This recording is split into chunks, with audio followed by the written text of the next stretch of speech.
மகா இறக்கம் கிருபையுள்ள ஆண்டவரே, தயவுள்ள தகப்பனே, காலை நேரத்தில் மை தாழ விழுந்து மை பணிந்து கொண்டு மை துதிக்கிறேன், ஸ்தோத்திரிக்கிறேன். இப்படி வார்த்தைகள் உண்மையும் சத்தியமும் ஆனவைகள்.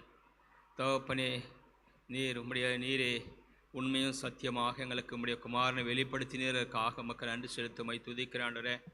உடைய மகத்துவமான நம்முடைய அன்பு, நம்முடைய இரக்கங்களை கர்த்தாவே வர்ணிக்க இயலாது. நீர் ஜீவனுள்ள தேவன், மகத்துவமான தேவன். எங்களை கண்ணோக்கி பார்க்க எந்த விதத்திலும் ஒரு நன்மை இல்லாதவர்களாக இருந்தோம், பாவத்தில் அக்கிரமத்தில் இருந்தோம். ஆனாலும் கிருபையுள்ள தேவன் அற்புதமான விதத்தில் கர்த்தாவே எங்களை சந்திக்கும்படியாக நம்முடைய குமாரன் அனுப்பி, குமாரன் மூலமாக எங்களுக்கு மீட்பு விடுதலை கொடுத்தீர், ரட்சித்தீர் ஆண்டவரே. அதற்காக மை துதிக்கிறேன், ஸ்தோத்திரிக்கிறேன். தகப்பனே, யோசேப்பை பார்க்கும் பொழுது அவன் சிறைச்சாலையிலிருந்து அவன் விடுவிக்கப்பட்டவனாக இருந்தான். போத்திபார் அவனுக்கு கர்த்தாவை பார்க்கும் பொழுது அவனுடைய கைக்கு மோதிரம் கொடுத்ததை பார்க்கிறோம், அனுபவித்ததை பார்க்கிறோம். நாங்கள் கூட இந்த உலகத்தில் கர்த்தாவை சிக்கொண்டு அலல் படுக்கும் பொழுது ஆண்டவரே, விடுவிப்பார் யார் இல்லாத நிலத்தில் எங்களை வெளியே கொண்டு வந்து தகப்பனே உம்முடைய ரட்சிப்பு என்ற இந்த மூந்திரத்தை எங்களுக்கு நீர் கொடுத்தீர் ஆண்டவரே. அந்த அதிகாரத்தை, தேவனுடைய பிள்ளைகள் என்ற அதிகாரத்தை எங்களுக்கு கொடுத்தீர். அதற்காக மக்கள் துதிக்கிறோம், ஸ்தோத்திரிக்கிறோம் ஆண்டவரே. யோசேப்பை பார்க்கும் பொழுது மெல்லிய வஸ்திரங்கள், அந்த சிறைச்சாலையுடைய கைதினுடைய வஸ்திரங்களை எடுத்து மெல்லிய வஸ்திரங்கள் உடுவிக்கப்பட்டது. அது போல கர்த்தாவே எங்களுக்கு கூட கர்த்தாவே ரட்சிப்பின் வஸ்திரங்களை உடுத்தினீரே. அதற்காக மை துதிக்கிறேன். பாவிகள் என்ற இந்த நிலைமை எடுத்து தேவனுடைய பிள்ளைகள் பரிசுத்தவான்கள் என்ற கிருபையை எங்களுக்கு காண்பித்ததற்காக ஸ்தோத்திரம். ரட்சிப்பின் வஸ்திரங்கள் உடுத்தினதற்காக மை துதிக்கிறாண்டவரே. இங்கே பார்க்கும் பொழுது கழுத்திற்கு அங்கே சரப்பணியை போடப்பட்டது. எங்களுக்கு கூட கர்த்தாவே உம்முடைய ஜனம், உம்முடைய பிள்ளைகள் என்கிற இந்த அதிகாரத்தை எங்களுக்கு கர்த்தாவே நீர் அணிவித்தீர். அதற்காக மை துதிக்கிறேன்.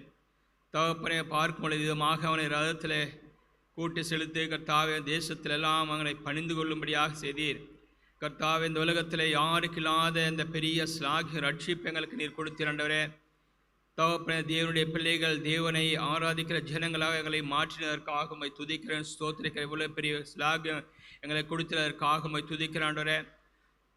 எங்கள் மத்தியில் நீர் கர்த்தாவே நீர் கிருபையாக நீர் இறங்கினதற்காக மை துதிக்கிறேன். எங்கள் மத்தியில் நீர் வாசம் பண்ணுகிற தேவனாக தகப்பன் எங்களுக்கு பரிசுத்த ஆவியானுடைய அச்சாரத்தை கொடுத்தீர், தேற்றவாளன் எங்களுக்கு நீர் கொடுத்ததற்காக ஸ்தோத்திராண்டரே. இப்பொழுது எங்கள் மத்தியில் நீர் வாசம் பண்ணுகிறீர். ஆனால் ஒரு நாளோ உங்கள் மத்தியில் கர்த்தாவே நாங்கள் வாசமாக இருக்க போகிறோம், என்றென்றும் காலமாக பரலோகத்தில் இருக்க போகிறோம். அந்த பெரிய ஸ்லாகத்திற்காக ஸ்தோத்திரம். முகமுகமாக பார்ப்போம் என்ற இந்த நிச்சயத்தை கொடுத்ததற்காக ஸ்தோத்திரம். அதற்காக நீர் செய்த கிரயம் மகா பெரிதாண்டவரே. உம்முடைய சரீரம் முழுவதும் கர்த்தாவே அங்கே அடிக்கப்பட ஒப்பு கொடுத்தீர், ஜீவனை கொடுத்தீர், ரத்தம் சிந்த ஒப்பு கொடுத்தீர் ஆண்டவரே.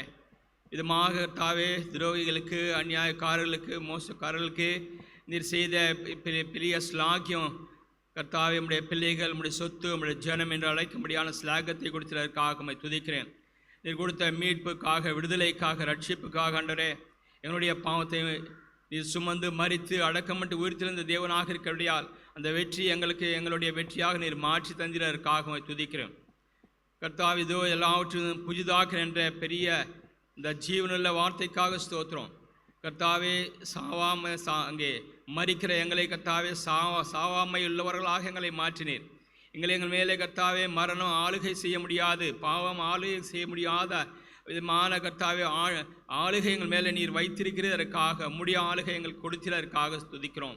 தகப்பனே, நீர் கொடுத்த இந்த பெரிய ரட்சிப்புக்காக மை துதிக்கிறவனாக முடிய எங்களுக்காக காயமடைந்தவனுடைய பாதங்களை முத்தமிட்டு ராஜாவே நீர் வாழ்கிறாஜா வாழ்கின்றேன். துதி ஸ்தோத்திர ஆராதனை நமக்கு ஒருவரை கிடைக்கிறேன். ஜீவனுள்ள பரலோக பிதாவே, ஆமீன்.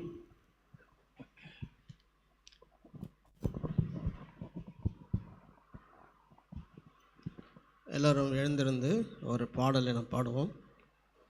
சாங் நம்பர் 575, தமிழில் 575வது பாடல், விந்தை கிறிஸ்தேசுராஜா.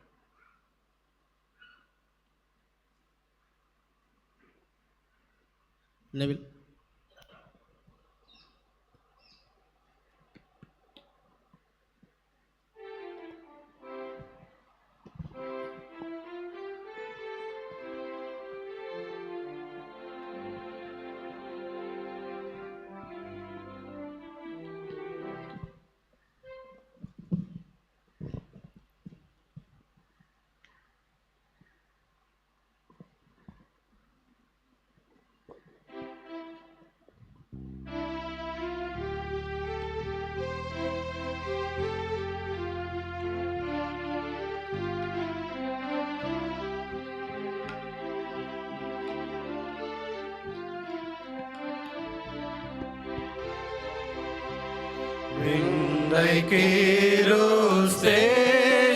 ராஜா உந்தன் சிலுவையின் மேன்மை,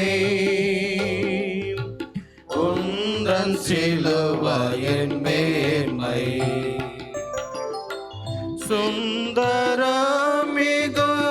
இந்த பூவில், சுந்தரமிகும் இந்த பூவில் எந்த மேன்மைகள் எனக்கு இருப்பினோ, எந்த மேன்மைகள் எனக்கு இருப்பினோ, விந்தை ராஜா உந்தன் சிலுவையின் மேன்மை, உந்தன் சிலுவையின் மேன்மை. திரண்ட ஆசி, உயர்ந்த கல்வி, செல்வாக்குகள் மிக வீருப்பினோம். திரண்ட ஆசி, உயர்ந்த கல்வி, செல்வாக்குகள் மிக வீருப்பினோம். குருசை நோக்கி பார்க்க எனக்கு, குருசை நோக்கி பார்க்க எனக்கு உரிய பெருமை யாவும் அற்பமே, உரிய பெருமை யாவும் அற்பமே. வெண்டைக்கு ராஜா உந்தன் சிலுவையின் மேன்மை, உந்தன் சிலுவையின் மேன்மை. உன் குருசே ஆசிக்கெல்லாம் ஊற்றம் பெற்ற ஜீவ நதியாம். உன் குருசே ஆசிக்கெல்லாம் ஊற்றம் பெற்ற ஜீவ நதியாம். தூங்கரத்த ஊற்றில் மூழ்கி, தூங்கரத்த ஊற்றில் மூழ்கி தூய்மையடைந்து மேன்மையாகினேன், தூய்மையடைந்து மேன்மையாகினேன். வேந்தைக்கு ராஜா உந்தன் சிலுவையின் மேன்மை, உந்தன் சிலுவையின் மேன்மை. சென்னி வீலா கை காலென்று சேர்ந்ததோ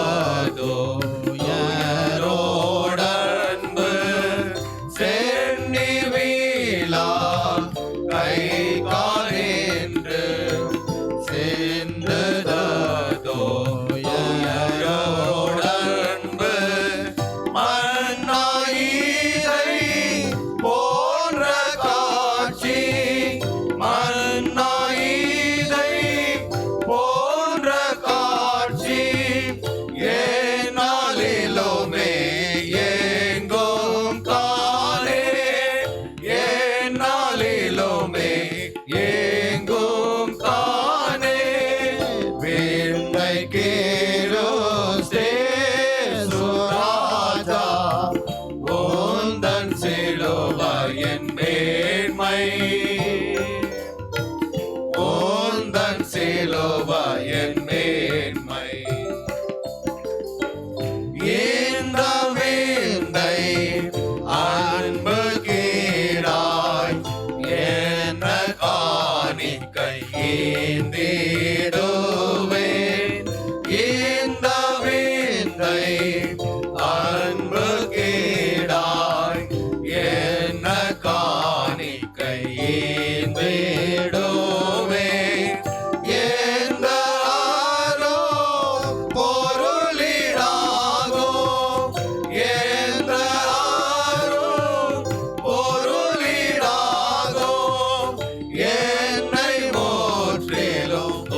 உமக்களிக்கிறேன், என்னை முற்றிலும் உமக்களிக்கிறேன்.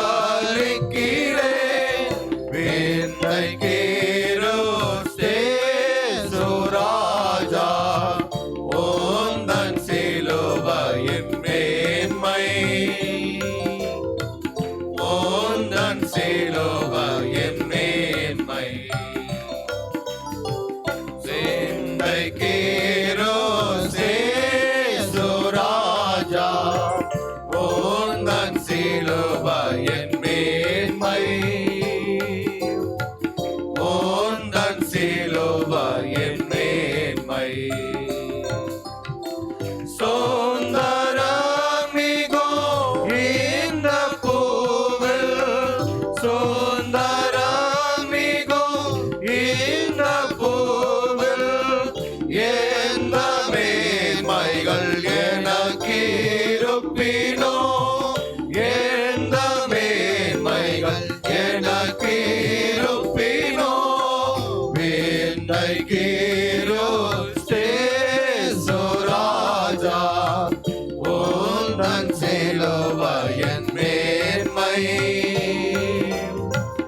உந்தன் சிலுவையின் மேன்மை. விண்ணைக்கேரோஸ்தே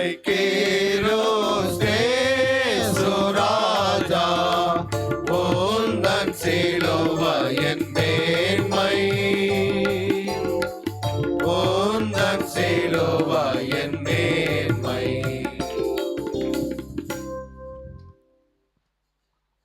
ஜான்சன் என்பராஜ்.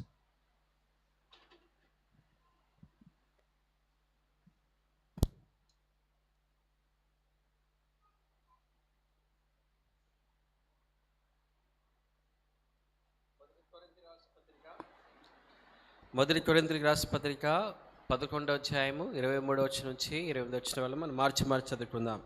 1 கொரிந்தியர் 11ஆம் அதிகாரம் 23ஆம் வசனத்திலிருந்து 28ஆம் வசனம் வரைக்கும் நான் மாறி வாசிக்கலாம்.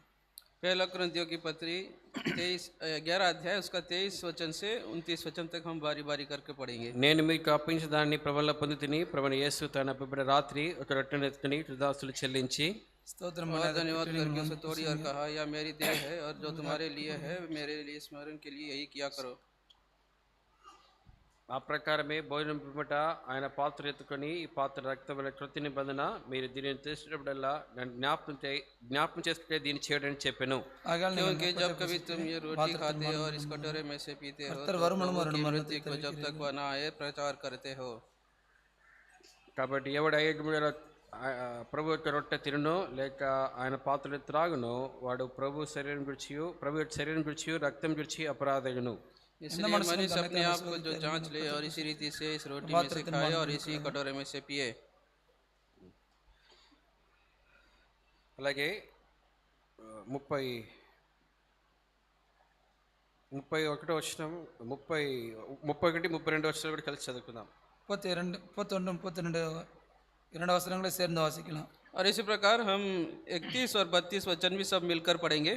అయితే हम जानते तो दंड ना पाते, परंतु प्रभु हमें दंड देकर तुम्हारी ताड़ना करता है, इसलिए कि हम संसार के साथ दोषी ना ठहरें. శిక్షించబడుచున్నాము. యోవేలు గ్రంథం 2వ అధ్యాయం. யோவேல் புஸ்தகம் 2ஆம் அதிகாரம். योवेल की किताब 2रा अध्याय 25వ వచనం అందరూ కలిసి చదువుకుందాం. యోవేలు గ్రంథం 2వ అధ్యాయం 25వ వచనం.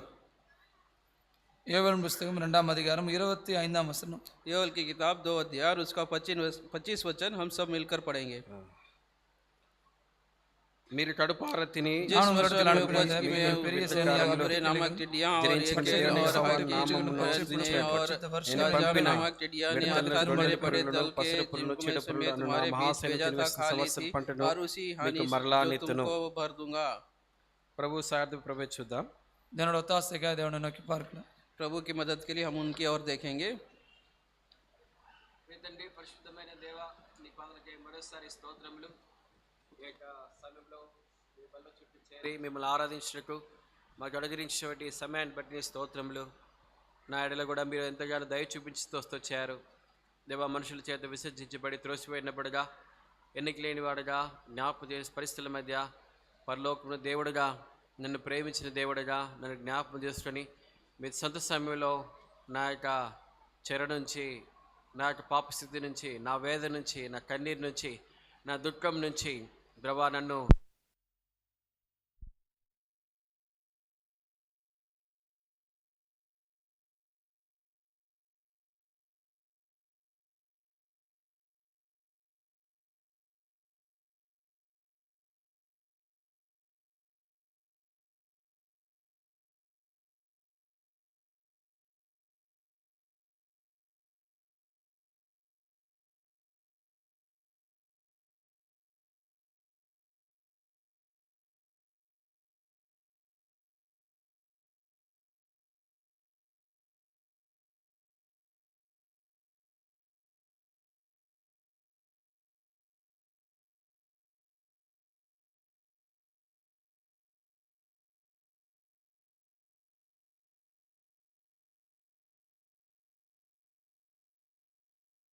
చిన్న మాట చెవిగల వాడు విండు దాటి సెలిష్ మార్పంగా విడగల చెవులను చూడగల కన్నులను అర్థం చేసి మనసును మాకు దయచేయమని యేసు క్రీస్తు వారి పరిశుద్ధ నామమున తండ్రి ఆమేన్.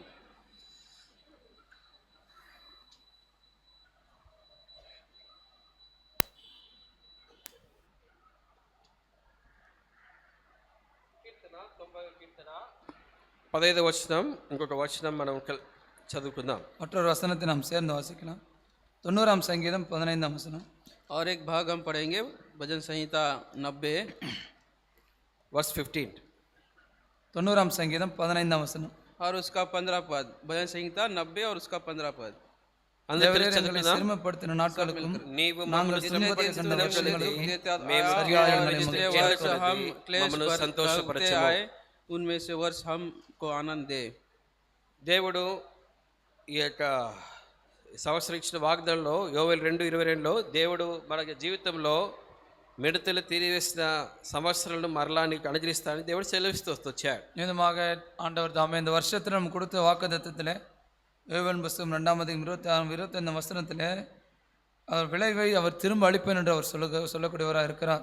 और इस वर्ष के जो वाचा है उस वाचा में एक भाग योवेल 2:25 में कि जो कोई वर्ष जो टिड्डिया ने खा ली है मैं उसे भर दूंगा. దేవుడు ఎప్పుడు మనకు జీవితంలో ఆ నష్టపోయిన కోల్పోయిన సంవత్సరాల పంటను మనకి ఎప్పుడు అనుగ్రహించేవాడు ఉంటున్నాడు. எப்பொழுது நம்முடைய வாழ்க்கையில தேவன் அந்த நஷ்டத்தின் பலன் அனுமதிக்கக்கூடியவராக இருப்பார். और कौन सा चीज़ प्रभु जो हम नष्ट कर चुके हैं, जिसमें हमारी पूरी तरह से खो चुके हैं, उसे कब हमें देगा? మనము తిరిగి మారు మనసు పొంది ప్రభు వైపు తిరిగినప్పుడు మాత్రమే. நாம் எப்பொழுது மீண்டுமாய் மனம் திரும்பி நாம் தேவனுடைய பட்சத்திலே நாம் மனம் திரும்பினால் மாத்திரமே. जब हम मन फिराएंगे और उद्धार पाएंगे तब परमेश्वर हमें देगा. అందుకే యోవేలు గ్రంథంలో చెప్పబడుతుంటది. அதனால் தான் யோவேல் புஸ்தகத்தில் நாம் வாசிக்கிறோம். इसलिए योवेल की किताब में लिखा है 2వ అధ్యాయం 12వ వచనం. 2வது அதிகாரம் 12ஆம் வசனத்தில் 2 अध्याय उसका 12 वचन में ఇప్పుడైనా మీరు ఉపవాసం ఉండి కన్నీరు విడిచి దుఃఖించు మనపూర్వకంగా తిరిగి నా యొద్దకు రండి. 12ஆம் வசனம். ஆதலால் நீங்கள் எப்பொழுதே உபவாசத்தோடும் அழுகையோடும் புலம்பலோடும் உங்கள் முழு இருதயத்தோடும் என்னிடத்தில் திரும்புங்கள் என்று கர்த்தர் சொல்லுகிறார். तो भी यहोवा की यही वाणी है, अभी भी सुनो, उपवास के साथ रोते पीटते अपने पूरे मन से फिर कर मेरे पास आओ. మనము ఇప్పుడు చేయవలసిన కొన్ని కార్యాలు మనకుంటున్నాయి. இப்பொழுது நாம் செய்யக்கூடிய சில காரியங்கள் காணப்படுகிறது. और कुछ बातों को अभी हमारे जीवन में करने की जरूरत है. ఎప్పుడైతే ఇప్పుడు మనం చేయవలసిన కార్యాలు చేసేవారు ఉంటామో అప్పుడు దేవుడు మన జీవితంలో తిరిగే సంవత్సరం పంటను ఇచ్చేవాడు ఉంటున్నాడు. எப்பொழுது நாம் இப்போ செய்யக்கூடிய காரியங்களை நாம் செய்கிறோமோ அப்பொழுது தேவன் கொடுக்கக்கூடிய விளைவை அவர் திரும்பவும் கொடுக்கக்கூடியவராக இருக்கிறார். जब हम अभी अपने जीवन में जो काम करना है उसे करेंगे तब परमेश्वर बाकी जो नष्ट हुए वर्ष को वापस करेगा. 2వ అధ్యాయం 18వ వచనం. 2வது அதிகாரம் 18ஆம் வசனம். दूसरा अध्याय का इसी अध्याय में 18 वचन.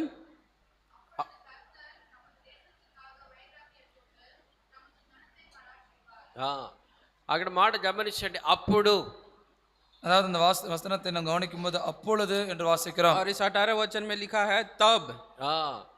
ఎప్పుడైతే ఇప్పుడు మనం చేయవలసిన కార్యములు ఏమి చేయాలి ఉంటున్నామో అప్పుడు దేవుడు చేయవలసిన కార్యాలు చేసేవాడు ఉంటున్నాడు. இப்பொழுது நாம் செய்யக்கூடிய காரியங்கள் என்னவாய் காணப்படுகிறதோ அதை நாம் செய்கிறோம். அப்பொழுது தேவன் செய்யக்கூடிய காரியங்களை தேவன் செய்வார்.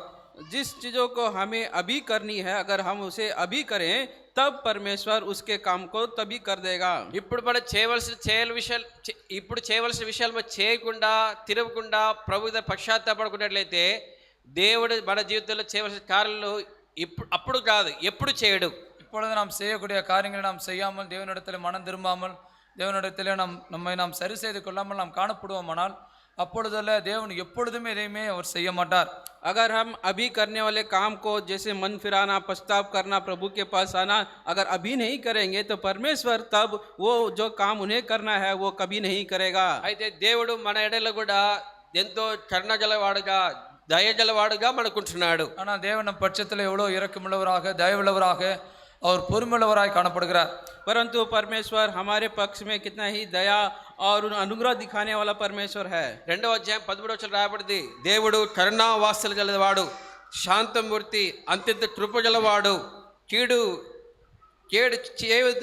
చేయక పశ్చాత్తాపడేవాడు అంటున్నాడు. இங்கே யோவேல் 2ஆம் அதிகாரம் 13ஆம் வசனம் 2வது பகுதியில் வாசிக்கும் போது அவர் இரக்கமும் மன உருக்கமும் நீடிய சாந்தமும் மிகுந்த கிருபை உள்ளவர், அவர் தீங்குக்கு மனஸ்தாபப்படுகிறவருமாய் இருக்கிறார். और इसी अध्याय के 13 वचन में लिखा है कि परमेश्वर यहोवा की और फिरो, क्योंकि वह अनुग्रहकारी, दयालु, विलंब से क्रोध करने वाला, करुणा निधन और दुख देकर पश्चाताप नहीं रहा है. దేవుని స్వభావం గురించి అక్కడ చెప్పబడుతుంటున్నది. நாம் வாசித்த இந்த வசனத்திலே தேவனுடைய குணாதிசயத்தை அது और வெளிப்படுத்துகிறது. इस 13 वचन में परमेश्वर का गुणगान के बारे में लिखा गया है. మన పరిస్థితిలో దేవుడు ఎంత కరుణ గలవాడు, పశ్చాత్తాపడేవాడు విషయం ఎరిగి ఆయన వైపు తిరగవలసిన వారు ఉంటున్నాం. இவ்விதமாக நம்முடைய சூழ்நிலையில தேவன் நம் பட்சத்தில் ஒரு இரக்கமுள்ளவராக கிருபையுள்ளவராய் காணப்படுகிறாரோ நாம் அவர் பட்சமாய் நாம் திரும்ப வேண்டும். जिस प्रकार परमेश्वर हमारे पक्ष में अनुग्रहकारी दयालु है, उसी प्रकार हमें भी परमेश्वर की ओर फिरना है. లేకపోతే మనకి జీవితంలో మనమే నష్టపోయారు ఉంటాం. இல்லை என்றால் நம்முடைய வாழ்க்கையிலே நமக்கு நாமே நஷ்டத்தை நாம் உருவாக்கி கொள்கிறோம். ऐसा नहीं करेंगे तो हम अपने जीवन में खुद ही नष्ट को लाएंगे. ఎప్పుడైతే తిరిగేవారు ఉంటామో, எப்பொழுது நாம் தேவன் பட்சத்திலே நாம் திரும்புகிறோமோ, जब हम परमेश्वर की ओर फिरेंगे, మనకి జీవితంలో నష్టపోయిన ప్రతి విషయాన్ని కూడా దేవుడు ఇచ్చేవాడు ఉంటున్నాడు. நம்முடைய வாழ்க்கையில நாம் இழந்த நஷ்டத்தை முழுவதையும் கூட தேவன் மீண்டுமாய் நமக்கு கொடுக்கக்கூடியவராய் இருப்பார். और जो कोई विषय हमने नष्ट या खो दिया है उसे परमेश्वर वापस देने वाला है. అందుకే 2:25 రాయబడింది, మిడతలు తినివేసిన సంవత్సరాల పంటని మీకు మరలా నిత్తును. இங்கே நான் வாசிக்கும் போது 2:25ஆம் வசனத்தில் வாசிக்கும் போது இங்கே பச்சை புழுக்களும் பட்சித்த வருஷங்களின் விளைவை உங்களுக்கு திரும்ப அளிப்பேன் என்று தேவன் சொல்லுகிறார். और इसीलिए 2 अध्याय का 25 वचन में लिखा गया है कि जिन वर्षों के उपज को अभी नामक टिड्डिया ने खा ली है उसे मैं वापस दूंगा. మరలా ఇచ్చేదను, ఆ మాట జ్ఞాపకం చేసుకోవాలి. நாம் கவனிக்கக்கூடிய வார்த்தை பார்க்கும்போது அவர் திரும்ப அளிப்பேன் என்று அவர் சொல்லுகிறார். वो कहते हैं कि मैं उसे वापस भर दूंगा. అందుకే కీర్తనలో మనం చదువుతూ వచ్చాం, 90 కీర్తన 15వ వచనంలో కూడా அதனால தான் நாம் 90ஆம் சங்கீதம் 15ஆம் வசனத்தை நாம் வாசித்தோம். यही बात को हमने भजन संहिता 90 के 15 वचन में भी पढ़ा है. దేవుడు ఎట్లా ఇచ్చేవాడు ఉంటున్నాడు మరలా. இங்கே மீண்டுமாய் தேவன் எப்படி கொடுக்கக்கூடியவராக இருக்கிறார். और परमेश्वर इन सारी चीजों को कैसे वापस लौटाता है. 15వ వచనం, నీవు మమ్మల్ని శ్రమపరిచిన దినంలో కొలది, మేము కీడును అనుభవించిన ఏండ్ల కొలది మమ్మల్ని సంతోషపరచుము. இங்கே 90ஆம் சங்கீதம் 15ஆம் வசனத்தில் தேவரீர் எங்களை சிறுமைப்படுத்தின நாட்களுக்கும் நாங்கள் துன்பத்தை கண்ட வருஷங்களுக்கும் சரியாய் எங்களை மகிழ்ச்சியாக்கும். यहाँ पर लिखा है, जितने दिन तू हमें दुख देता आया और जितने वर्ष हम क्लेश भोगते आए उतने ही वर्ष हमको आनंद दे.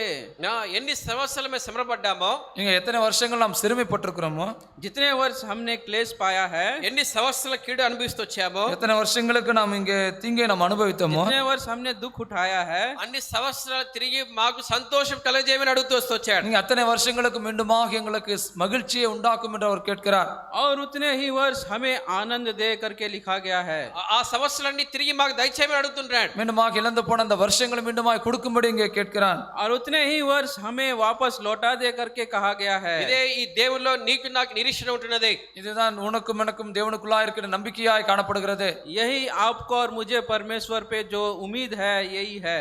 దేవుడు మనకి జీవితంలో ఏదైతే నష్టపోయి ఉంటామో, సంవత్సరాలైనా, మన జీవితం ఆరోగ్యమైన, మనకి సమస్యలైనా, మనకి లాస్ అయినా, ఇవన్నిటి కూడా దేవుడు తిరిగి మరలా అనుగ్రహించేవాడుగా ఉంటున్నాడు. நம்முடைய வாழ்க்கையில நாம் எதை இழந்து போயிருக்கிறோமோ, நம்முடைய ஆரோக்கியத்தையோ இல்லை நம்மளோட நஷ்டத்தையோ, நம்முடைய வாழ்க்கையில எதை இழந்தாலும் கூட தேவன் அதை மீண்டும் திரும்ப நமக்கு அவர் கொடுக்கக்கூடியவராய் அவர் இருக்கிறார். और जो कुछ हमने अपने जीवन में नष्ट पाया हुआ है, जैसे कि अपने स्वास्थ्य को, धन को, वर्ष को, सभी चीजों को परमेश्वर दोबारा लौटाने वाला है। అందుకే ఉదయకాల సమయంలో యోసేపు జీవితంలో మనం చూస్తూ వచ్చాం. அதனால் காலை வேளையில கூட நாம் யோசேப்பின் வாழ்க்கையை நாம் பார்த்தோம். इसलिए हमने सुबह के समय आराधना में यूसुफ के जीवन को भी देखा। యోసేపు జీవితంలో కూడా ఈ వాక్యం నెరవేరబడి ఉంటుంది వచ్చింది. யோசேப்புடைய வாழ்க்கையில பார்க்கும்போது நாம் வாசித்த இந்த வார்த்தைகள் யோசேப்புடைய வாழ்க்கையில எழுத்தளவாய் நிறைவேறின வார்த்தைகளாய் காணப்படுகிறது. और ये सारे बातें यूसुफ के जीवन में भी हमने देखा कि परमेश्वर ने पूरा किया। 17 సంవత్సరాల వయసులో యోసేపు ఐగుప్తుకి తీసుకురాబడ్డవాడు కొట్టు వచ్చాడు. இங்கே 17 வயதில் எகிப்து தேசத்திற்கு ஒரு அடிமையாக யோசேப்பு அங்கே கொண்டு வரப்படுகிறான். और 15 साल के वर्ष में यूसुफ को मिस्र देश में लाया गया। అయినప్పుడు కూడా ఎంతో కఠినమైన శ్రమల గుండా, దుఃఖం గుండా, వేదన గుండా, అవమానం వద్ద చేయరాని తప్పుల కోసమై శిక్ష అనుభవిస్తూ వెళ్తూ వచ్చాడు. ஆனால் எவ்வளவு கஷ்டத்தின் மத்தியில, துன்பத்தின் மத்தியில, செய்யாத தவறுகளுக்கு அங்கே தண்டனை அனுபவிக்கக்கூடிய ஒரு சூழ்நிலையில யோசேப்பு அங்கே கடந்து வருகிறான். और उस परिस्थिति में बहुत ही कष्ट, दुख, पीड़ा और जो गलती उसने नहीं की थी उसका भी अपराध उसे भरना पड़ा। అతడితో అతని యొక్క చరిత్ర అక్కడ ముగించబడలేదు. இங்கே யோசேப்புடைய சரித்திரமானது அதோடு முடியவில்லை. और उसका चरित्र या इतिहास वहां पर खत्म नहीं होता है।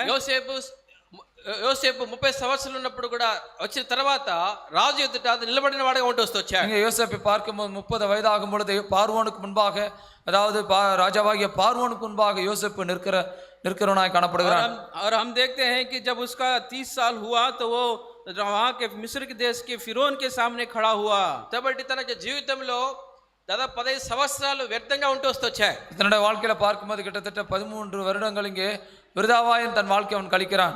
और हम देखते हैं कि यूसुफ के जीवन में 13 साल लगभग वहां पर नष्ट होता है। అయితే 30 సంవత్సరాల్లో అతడు తిరిగి రాజు తీసుకురాబడ్డ తర్వాత అతని మిగిలిన సంవత్సరాలు ఎంతో సంతోషాలుగా దినములుగా సంవత్సరాలుగా మారిపోతూ వచ్చాయి. நீங்க பார்க்கும்போது 30 வயதுல யோசேப்பு பார்வோன் முன்பாக நின்ற பிற்பாடு அதுக்கு அடுத்த வருஷங்களோட வாழ்க்கையில எவ்வளவு சந்தோஷத்தை அவன் அனுபவிக்கக்கூடியவனாய் காணப்படுகிறான். और हम देखते हैं कि जब यूसुफ 30 साल का होता है तो फिरौन राजा के सामने खड़ा होकर दूसरा प्रधान राजा बनता है और उसके बाद बाकी के जीवन में वो खुशी आनंद के साथ बिताता है। ఒకవేళ అనుకోండొచ్చు నా సంవత్సరాలు ఇంక వ్యర్థమైపోయాయి. ஒருவேளை யோசேப்பு நினைத்திருக்கலாம், என்னுடைய வருஷங்கள் எல்லாம் விருதாவா எனக்கு போனது என்று நினைத்திருக்கலாம். हो सकता है कि यूसुफ ये बात को सोचा होगा कि मेरा जीवन व्यर्थ हो गया, నా జీవితంలో ఏం ప్రయోజనం లేదు, என்னுடைய வாழ்க்கை இதற்கு மேல் ஒரு பிரயோஜனமும் இல்லை என்று நினைத்திருக்கலாம். और मेरा जीवन में कोई भी लाभ नहीं है, నా జీవితం ఏది కూడా ఇట్లే మిగిలిపోయేది ఉంటున్నది, என்னோட வாழ்க்கை விதமாகவே முடிந்து விட்டது என்று சொல்லி யோசேப்பு நினைத்திருக்கலாம். क्या मेरा जीवन ऐसा ही खत्म हो जाएगा करके यूसुफ सोचा होगा। అయితే దేవుడు తన అనుకున్న దానికంటే దేవుడు ఎంతో గొప్ప విధానంలో దేవుడు క్రియ జరిగించని తెలుస్తూ వచ్చాడు. யோசேப்பு நினைத்ததை விட தேவன் அங்கே பெரிய காரியங்களை, பெரிய கிரியைகளை யோசேப்பின் வாழ்க்கையில தேவன் நடத்துகிறார். लेकिन यूसुफ के सोच से बढ़कर परमेश्वर वहां पर बहुत बड़ा काम करता है। తన జీవితంలో నష్టపోయిన సంవత్సరాల కంటే அதிகమైన సంవత్సరాలు సంతోషించే సంవత్సరాలకు దేవుడు ఇస్తూ వచ్చాడు. தன்னோட வாழ்க்கையில அவன் கஷ்டத்தின் மத்தியிலே இழந்து போன வருஷங்களை விட அவன் அனுபவித்த வருஷங்கள் அதை விட அதிகமாய் காணப்படுகிறது. लेकिन उसके जीवन में परमेश्वर दुख के वर्षों से बढ़कर आनंद के वर्ष बहुत अधिक देते हैं। అతనికి వివాహం అవుతూ వచ్చింది. இங்கே அவனுக்கு இங்கே விவாகம் நடக்கிறது. और उसी मिस्र देश में उसका विवाह भी होता है। తనకు వాగ్దానాలు నెరవేర్చబడుతూ వచ్చాయి. இங்கே யோசேப்புக்கு கொடுக்கப்பட்ட வாக்குத்தத்தங்கள் அங்கே நிறைவேறுகிறது. और यूसुफ को जो परमेश्वर ने वाचा दी थी उसे पूरा करते हैं। ఏ తల్లిదండ్రుల చేతే అన్నదమ్ముల చేతి దూరంగా వెళ్ళిపోయబడుతూ వచ్చాడు. తిరిగి అదే తల్లిదండ్రులు అదే కుమారులను చూడగలిగిన వాడు கொண்டு వచ్చాడు. நீங்க யாரால இங்க துரத்தப்படுகிறானோ, யாரால இங்க ஒதுக்கப்படுகிறானோ அதே பெற்றோர்கள், சகோதரர்கள் இங்கே மீண்டுமா யோசேப்பை பார்க்கும்படியாய் எகிப்து தேசத்துக்கு வருகிறார்கள். और जिस भाइयों के द्वारा, माता पिता के द्वारा उसे ठुकराया गया, दूर किया गया, उसी के पास वापस उनके माता पिता को, उनको भाइयों को लाया जाता है। అలాగే దేవుడు మన జీవితంలో మనము కోల్పోయినా, నష్టపడినా, దుఃఖపడిన సంవత్సరాలు కొలిది దేవుడు అంత పరిమాణంలో దేవుడు మన జీవితంలో సంతోషం ఇచ్చే సంవత్సరాలు దేవుడు చేసేవాడు ఉంటున్నాడు. நம்முடைய வாழ்க்கையிலே கஷ்டத்தின் மத்தியிலே, வருத்தத்தின் மத்தியிலே, கண்ணீரின் மத்தியிலே கடந்து இழந்து போன வருஷங்களுக்கு ஈடாக தேவன் அதை விட அதிகமான நன்மை நம்முடைய வாழ்க்கையில வருஷங்களை கொடுக்கக்கூடியவராய் தேவன் காணப்படுகிறார். और जितने वर्ष हम परमेश्वर के लिए नष्ट हुए हैं या फिर हमारे लिए परमेश्वर दुख उठाए, उससे बढ़कर, उसके पैमाने से बढ़कर परमेश्वर हमें वर्षों को देगा. ఈ మిడతలు చీడ పురుగులు పసరు పురుగులన్నీ కూడా దేవుడు అనుమతించే పరీక్షలు అనుమతించే శిక్షలుగా ఉంటున్నాయి. இங்கே பார்க்கும்போது பச்சை புழுக்களும் இங்கே கொசு இங்கே முசுக்கட்டை பூச்சிகளும் பார்க்கும்போது தேவன் நம்முடைய வாழ்க்கையில் அனுமதிக்கிற ஒரு கஷ்டங்களாய் பிரச்சனைகளாய் காணப்படுகிறது. और जो यहाँ पर जो अनेक प्रकार की टिड्डियां हैं वो हमारे जीवन में जो भी नष्ट होते हैं वर्ष उसके बारे में लिखा गया है. అందుకే దేవుడు అనుమతించే శిక్షలను తృణీకరింపకూడమని రాయబడుతూ వచ్చింది. இங்கே தேவன் நம்முடைய வாழ்க்கையில் அனுமதிக்கக்கூடிய இங்கே சோதனைகளை நாம் இங்கே நிராகரிக்க கூடாது என்று பார்க்கிறோம். और जो भी परीक्षाएं प्रभु के द्वारा आती है उसे हमें नहीं ठुकराना है. హెబ్రీ రాసిన పత్రిక 12వ అధ్యాయం 5వ వచనం. எபிரேயருக்கு நிருபம் 12ஆம் அதிகாரம் 5ஆம் வசனம். इब्रानी की पत्री 15 अध्याय 5 and 6. 5 और 6 वचन.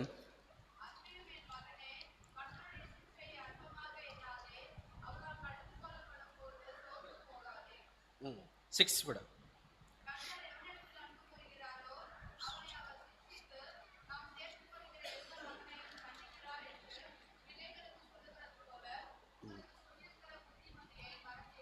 కాబట్టి ప్రభు చేయు శిక్షను తృణీకరించకము.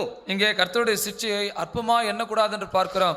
यहाँ पे इब्रानी की पत्री 12 का 5 और 6 में लिखा है कि प्रभु के द्वारा की गई ताड़ना को हमें निर्लक्ष्य नहीं करना है. ప్రభుని గద్దించినప్పుడు విసుగకము. இங்கே அவரால் கடிந்து கொள்ளப்படும்போது சோர்ந்து போக வேண்டாம் என்று சொல்லுகிறார். और जब परमेश्वर हमारी ताड़ना या परीक्षा करता है तो हमें निराश नहीं होना है. ప్రభు తన ప్రేమించు ప్రతి వారిని కుమారుని దండించును. இங்கே கர்த்தர் எவனிடத்தில் அன்பு கூறுகிறாரோ அவரை அவர் சிட்சிக்கக்கூடியவராக இருக்கிறார்.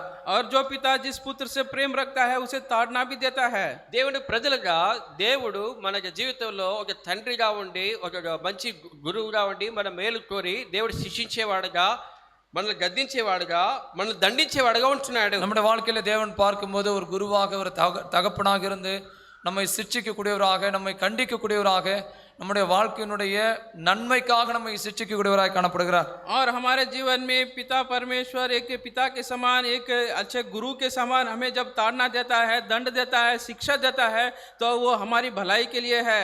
అందుకే నువ్వు తృణీకరించకమని చెప్పబడుతున్నది. ஆகையால் பார்க்கும் பொழுது நீங்க கடிந்து கொள்ளப்படும்போது என்று பார்க்கிறோம். और इसलिए वहाँ पर लिखा गया जब वह तुझे झुटके तो उसे सहज ना छोड़े. ఈ బల్ల మనకి అదే జ్ఞాపకం చేస్తున్నది. இந்த பந்தியானது நம்ம எதை நினைப்பூட்டுகிறது? ये मेज हमें क्या याद दिलाती है? మనం కూడా దేవుడి శిక్షకు మనం పాత్రలమని చెప్పబడుతున్నది. நாம கூட தேவனுடைய சிட்சைக்கு நாம் பாத்திரவான்களா இருக்கிறோம். हम भी परमेश्वर के क्रोध के जो पात्र हैं. 32వ వచనం, మొదటి కొరింథీ 11:32. 1 கொரிந்தியர் 11:32 வசனம். पहला कुरिन्थियों 11 का और उसका 32 वचन. ప్రభు చేత శిక్షించబడుచున్నాము. இங்கே நாம் 32 வசனம் கடைசி பகுதி வாசிக்கும்போது கர்த்தராலே நாம் சிட்சிக்கப்படுகிறோம். परंतु प्रभु हमें दंड देकर हमारी ताड़ना करता है. ప్రభు చేత శిక్షించబడుతున్న దేవుడు మన జీవితంలో కొన్ని పరీక్షలు కొన్ని శిక్షలు దేవుడు అనుమతించేవాడు ఉంటాడు. தேவன் நம்முடைய வாழ்க்கையில சில பரீட்சைகளை சில சிட்சைகளை அவர் அனுமதிக்கக்கூடியவராக இருக்கிறார்.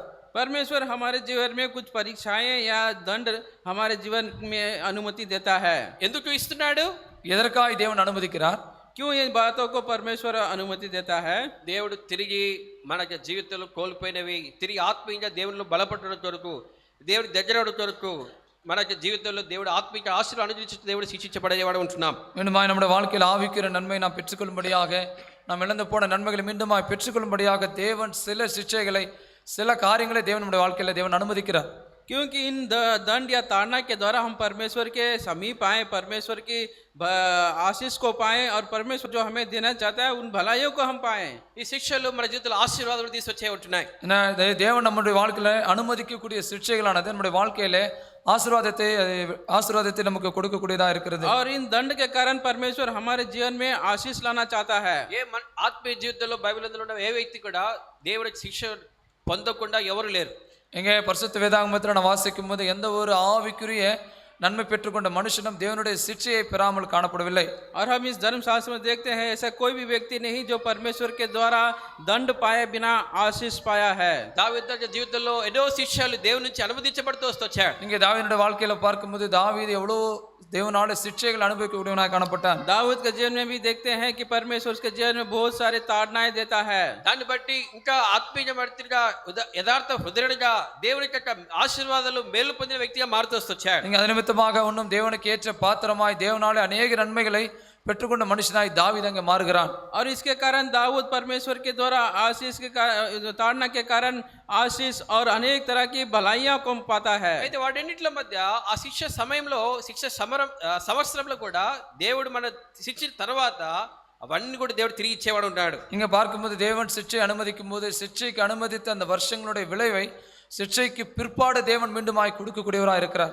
और अगर हम सारे शिक्षा को दंड को सह लेते हैं तो उसके बाद परमेश्वर उसमें जो कुछ हमने खोया था उसे वापस देता है. ఇజ్రాయెల్ చరిత్రలో న్యాయాధిపతుల దినాల్లో ఈ విషయాన్ని కూడా ఒక కార్యం మనం చూస్తుంటున్నాం. இங்கே இஸ்ரவேல் இங்கே நியாயாதிபதிகள் காலத்தில் ஒரு சூழ்நிலையை நாம் பார்க்கிறோம். हम इस्राएलियों के जीवन में भी हम देखते हैं जो बातें न्यायों की किताब में लिखा गया है. వారి జీవితంలో అనేకమైన శ్రమల గుండా వెళ్తూ వచ్చారు. இங்கே இஸ்ரவேல் ஜனங்க அவங்களோட வாழ்க்கையில எவ்வளோ ஒரு கஷ்டத்தின் மத்தியில் அவர்கள் கடந்து போகிறார்கள். इस्राएल के प्रजा उनके जीवन में बहुत सारे क्लेश के द्वारा जाते हैं. న్యాయాధిపతుల గ్రంథం 4వ అధ్యాయం 3వ వచనం. நியாயாதிபதிகள் 4ஆம் அதிகாரம் 3வது வசனம். न्यायों की किताब 4 अध्याय और उसका 3 वचन. அவனுக்கு 920 இருப்பு ரதங்கள் இருந்தது. அவன் இஸ்ரவேல் புத்திரரை 20 வருஷம் கொடுமையாய் ஒடுக்கினான். இஸ்ரவேல் புத்திரர் கர்த்தரை நோக்கி முறையிட்டார்கள். तब इस्राएलियों ने यहोवा की दुहाई दी क्योंकि सीसर के पास लोहे के 900 रथ थे और वह इस्राएलियों के 20 वर्ष तक बड़ा अंधेरा करता था. సొంత ప్రజలు ఇజ్రాయెల్ ప్రజలకు దేవుడు అనేక రాజులు బాధ పెట్టినట్లుగా దేవుడు అనుమతిస్తూ వచ్చాడు. இங்கே தன்னோட சொந்த ஜனமாகிய இஸ்ரவேல் ஜனங்களை அநேக ராஜாக்கள் அவர்களை கஷ்டப்படுத்துவதற்கு தேவன் அங்கு அனுமதிக்கிறார். और जो इस्राएल प्रजा परमेश्वर की निज प्रजा हैं उनको परमेश्वर अनेक देशों के राजा के द्वारा युद्ध और अनेक क्लेश पहुंचाए. ఎందుకు? எதற்காக? మొదటి వచనం రాయబడింది దేవుని దృష్టికి ద్రోహులు అవుతూ వచ్చారు. இங்கே இந்த 4ஆம் அதிகாரத்தோட முதல் வசனத்துல பார்க்கும் பொழுது அவர்கள் கர்த்தரின் பார்வைக்கு பொல்லாப்பானதை செய்தார்கள். क्योंकि वह यहोवा की दृष्टि में बुरा किए थे. అందుకొరకే 20 సంవత్సరాలు వాళ్ళు బాధ పెట్టబడ్డవారుగా చేయబడుతూ వచ్చారు. அது நிமித்தமாக 20 வருஷங்கள் இஸ்ரவேல் ஜனங்கள் அங்கே शिक्षिக்கப்படுகிறார் என்று பார்க்கிறோம். इसीलिए यहाँ पर हम देखते हैं कि उन्हें 20 साल तक वहाँ पे दंड या ताड़ना दी गई. అతడితో అయిపోలే అక్కడ. அங்கே அதோடு கூட அங்கே முடியவில்லை. यहीं पर यह समाप्त नहीं होती. 20 సంవత్సరాలు ఎంతో కఠినమైన బాధ వేదనతో వెళ్తున్నప్పుడు కూడా அங்கே 20 வருஷங்களாக எவ்வளோ கஷ்டம் வேதனை சிட்சின் மத்தியில் அவர்கள் கடந்து போனாலும் கூட और ये 20 साल उन्हें बहुत ही कष्ट और क्लेश होने के बावजूद దేవుడు వారికి న్యాయాధిపతిని అనుమతిస్తూ వచ్చాడు. இங்கே தேவன் அவர்களுக்கு நியாயாதிபதிகளை தேவன் அங்கே அனுமதிக்கிறார். परमेश्वर उनके बीच में एक न्यायाधिपति को खड़ा करता है. అప్పుడు దేవుడు ఏం చేస్తూ వచ్చాడు? அப்பொழுது தேவன் என்ன செய்து கொண்டு வருகிறார்? परमेश्वर ने क्या किया?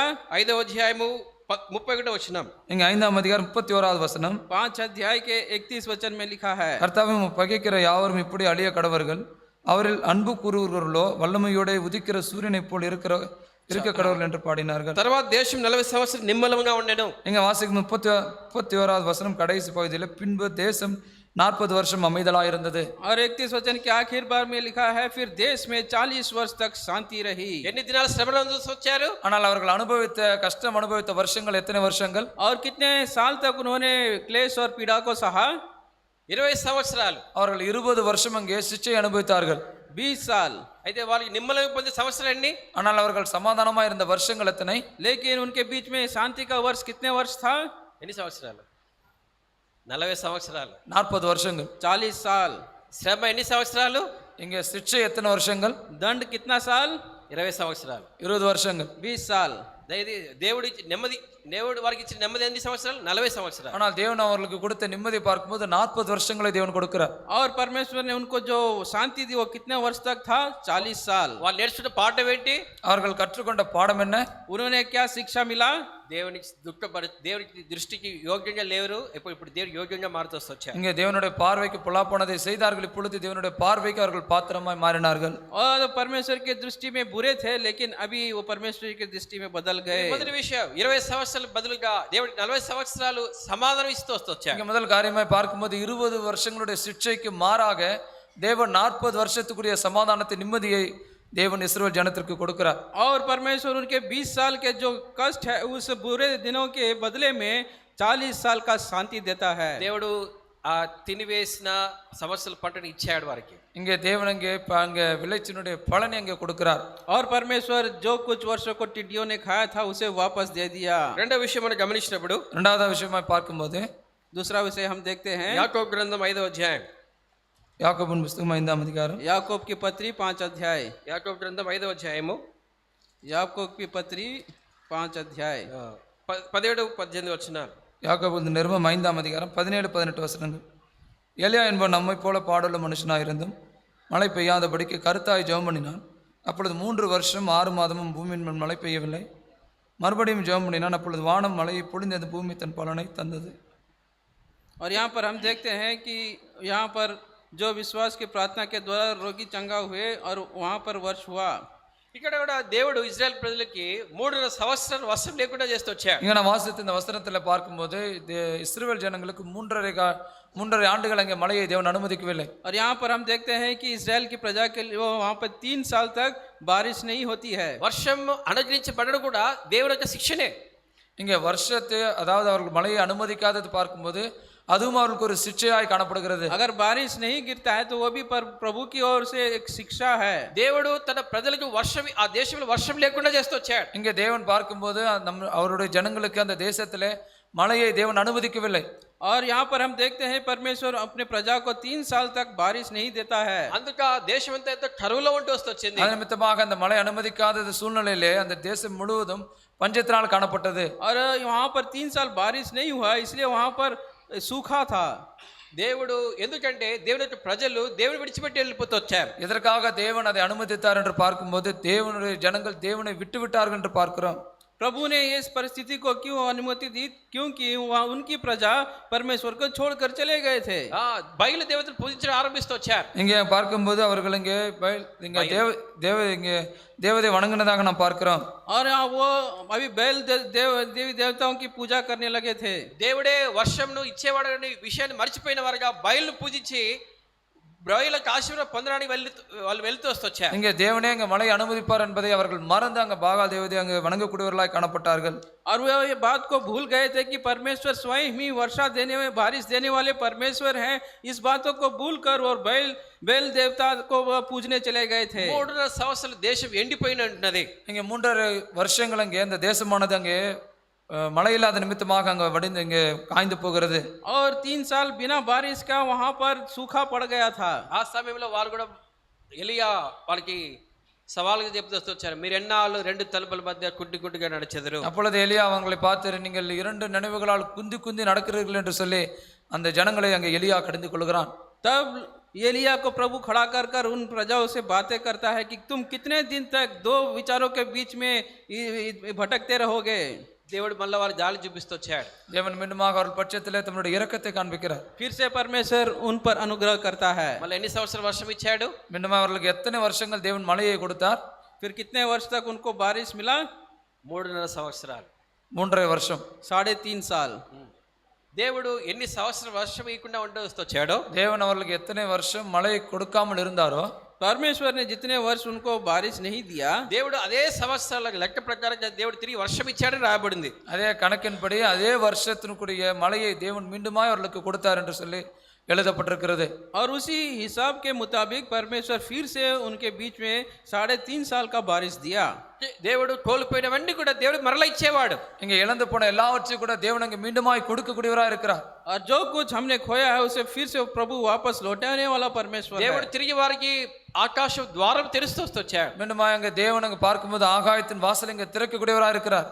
और परमेश्वर फिर से उस आकाश के द्वार को खोलने वाला परमेश्वर है. ఆ మూయబడినది ప్రజలు చేసిన విషయాన్ని బట్టి మూయబడిన ద్వారాలు, இங்கே ஜனங்கள் செய்த தவறு நிமித்தமாய் மூடப்பட்ட அந்த கதவுகள், और उनके प्रजा के गुनाहों के कारण जो दरवाजा को बंद कर दिया गया था, దేవుడు తిరిగి 3 సంవత్సరాలు తెరిచిన వాడు కూడా వచ్చాడు. மீண்டுமாய் தேவன் இங்கே 3.5 வருஷங்கள் மீண்டும் அதை கதவுகளை திறந்தவராக இருக்கிறார். और उसी दरवाजे को फिर से परमेश्वर 3 साल के लिए खोलते हैं. ఒకవేళ ఈ దినం నీ జీవితంలో ప్రార్థన జవాబు ఉండొచ్చేమో. ஒருவேளை இந்த நாளில் உன்னுடைய வாழ்க்கையிலே உன்னுடைய ஜெபத்திற்கான பதில் இல்லாமல் காணப்படலாம். हो सकता है कि आपके जीवन में आपकी प्रार्थना का उत्तर नहीं मिल रहा हो. ఒకవేళ అనేక సంవత్సరాలు ప్రార్థన చేస్తున్నప్పుడు కూడా నీ జీవితంలో జవాబు లేదేమో. ஒருவேளை எத்தனையோ வருஷங்களாக நீ ஜெபித்தும் கூட உன்னுடைய ஜெபத்திற்குரிய பதில் கிடைக்காமல் இருக்கலாம். हो सकता है कई साल से आप प्रार्थना कर रहे हैं लेकिन उस प्रार्थना का उत्तर आपको नहीं मिला. ఇంకా ప్రార్థన చేయడం వేస్టే. இங்கே இனிமே ஜெபிப்பது விருதா என்று நினைக்கலாம். आप सोच सकते हैं और प्रार्थना करना व्यर्थ है. ఇంకా ప్రార్థన మానేద్దాం చెప్పి అనుకుంటావచ్చు. இங்கே ஒருவேளை இது ஜெபத்தை நாம் நிறுத்தி விடலாம் என்று நாம் நினைக்கலாம். आप सोच सकते हैं कि अब मैं प्रार्थना करना छोड़ दूंगा. అయితే ప్రార్థనకు దేవుడు జవాబు లేని కారణం ఏంటో మనం వెతకవలసిన వారు ఉంటున్నాం. ஆனால் தேவன் எதற்காக பதில் கொடுக்கவில்லை என்கிற காரணத்தை நாம் தேடக்கூடியவர்களாக இருக்க வேண்டும். लेकिन हमें इस बात की खोज करनी है कि परमेश्वर ने हमारी प्रार्थना के उत्तर क्यों नहीं दिया. మనం ఇంకా నువ్వు ప్రభు దృష్టి సరి చేస్తున్నప్పుడు మాత్రమే దేవుడు తిరిగి మనకు అనుగ్రహించేవాడు ఉంటున్నాడు. இப்பொழுது நாம் தேவனுடைய பார்வைக்கு நாம் இப்பொழுது நாம் சரி செய்து கொள்ளுகிறோமோ அப்பொழுது தேவன் நாம் இழந்ததை மீண்டுமாய் கொடுக்கக்கூடியவராக இருக்கிறார். जब हम प्रभु के दृष्टि में अपने चीजों को सुधारते हैं तभी परमेश्वर हम पर अनुग्रह करता है और वापस लौटाता है. ఉదాహరణ హన్నా ప్రార్థన చూస్తొచ్చా. உதாரணமாய் அன்னாளுடைய ஜெபத்தை நாம் பார்க்கிறோம். उदाहरण के लिए अन्ना की प्रार्थना को हम जानते हैं. ఎన్నో సంవత్సరాల ప్రార్థన జవాబు లేదు. இங்க எத்தனையோ வருஷங்களாக அன்னாளுடைய ஜெபத்திற்கு அங்க பதில் இல்லை.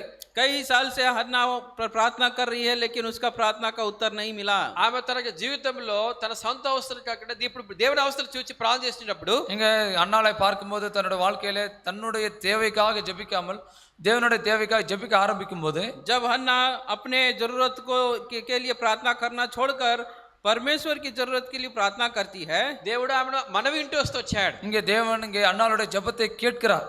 तब परमेश्वर हन्ना का प्रार्थना को सुनते हैं. దేవుడు ఆమె ప్రార్థన విని దేవుడు కుమారుని తీస్తూ వచ్చాడు. இங்கே தேவன் அன்னாளுடைய ஜெபத்தை கேட்டு அன்னாளுக்கு அங்கே ஒரு பிள்ளையை தேவன் கொடுக்கிறார். और परमेश्वर हन्ना का प्रार्थना को सुनकर उसको एक पुत्र देते हैं. తను పరీక్షించుకునే సమయంకి వచ్చినప్పుడు తన మందిర అక్కరే ఎదుగుతూ వచ్చింది. இங்க பார்க்கும்போது அன்னாள் தன்னை தானே சரி செய்து கொள்ளக்கூடிய ஒரு சூழ்நிலைக்கு வரும்பொழுது அங்கே ஜெபத்திற்கான பதில் அங்கே தேவன் அங்கே வெளிப்படுத்துகிறார். जब हन्ना अपने आप को या अपने प्रार्थना को सुधारती है तब अपने प्रार्थना का उत्तर को पाती है. దాని ఫలితం ఏంటి? அதனுடைய பிரதிபலன் என்ன? उसका प्रतिफल क्या मिला उसे? ఒక కుమారుడు కాదు, ஒரு குமாரன் மாத்திரமல்ல, केवल एक पुत्र नहीं, తర్వాత ముగ్గురు కుమారులు దేవుడు అనుగ్రహిస్తూ వచ్చాడు. அதன் பிற்பாடு ஒரு 3 குமாரர்களை கூட அங்கே அன்னாளுக்கு தேவன் கொடுக்கிறார். और उसके बाद उसे और 3 संतान होते हैं. ముగ్గురు కుమారులను 2 కుమార్తెలను కనెను. 3 ముగ్గురు కుమారులను 2 కుమార్తెలు இங்கே కనెను. அதன் பிற்பாடு 3 குமாரர்கள் 2 குமார்த்திகளை இங்கே அன்னாள் பெறுகிறாள். और उसके बाद उसको फिर से 3 लड़का और 2 लड़की पैदा होते हैं. మొత్తం 6 మంది కన్నారు. இங்கே மொத்தம் பார்க்கும்போது 6 பேர் இங்கே அன்னாள் இங்கே பெற்றுக்கொள்கிறாள். और पूरा 6 संतान को अन्ना वहां पर पैदा करती है. గొడ్రాలకు నామ జీవితము. இங்கே பார்க்கும்போது மலடியா இருந்த அன்னாளுடைய வாழ்க்கை, जो अन्ना का जीवन जो बांझ का जीवन था, అనేక సంవత్సరాల పిల్లలైన జీవితము, அநேக வருஷங்களாக பிள்ளை இல்லாத ஒரு வாழ்க்கை, कई साल तक उसके जीवन में कोई भी पुत्र या संतान नहीं था. దేవుడు ఆమెకు 6 కుమారులను అనుగ్రహించి ఆమె సంవత్సరాలు సంతోషపరితలు చేస్తూ వచ్చాడు. இங்கே தேவன் அன்னாளுக்கு 6 பிள்ளைகளை கொடுத்து அன்னாளுடைய வாழ்க்கையை தேவன் அங்கே மகிழ்ச்சியாய் மாற்றுகிறார். और परमेश्वर हन्ना के जीवन में 6 संतान को देकर और उसके जीवन को आनंद से भर देते हैं. దేవుడు మనకి జీవితంలో మనకి అన్నిటి కూడా తిరిగి మరలా ఇచ్చేవాడు అనుకుంటున్నాడు. தேவன் நம்முடைய வாழ்க்கையில எல்லாவற்றையும் கூட நமக்கு அவர் திரும்ப நமக்கு கொடுக்கக்கூடியவராக இருக்கிறார். और परमेश्वर हमारे जीवन में सब कुछ को वापस लौटा देता है. మూడోది మనం గమనించినప్పుడు, மூன்றாவதாக நாம் கவனிக்கும் போது तीसरा हम देखते हैं హెజ్కియా జీవితంలో మనం చూస్తుంటున్నాం. హిజ్కియా జీవితంలో எசேக்கியாவுடைய வாழ்க்கையில நாம் பார்க்கிறோம். हिजकिय्याह के जीवन में भी हम देखते हैं. యెషయా గ్రంథం 38వ అధ్యాయం, ஏசாயா 38வது அதிகாரம் यशायाह की किताब 38 మొదటి వచనం. முதல் வசனம்.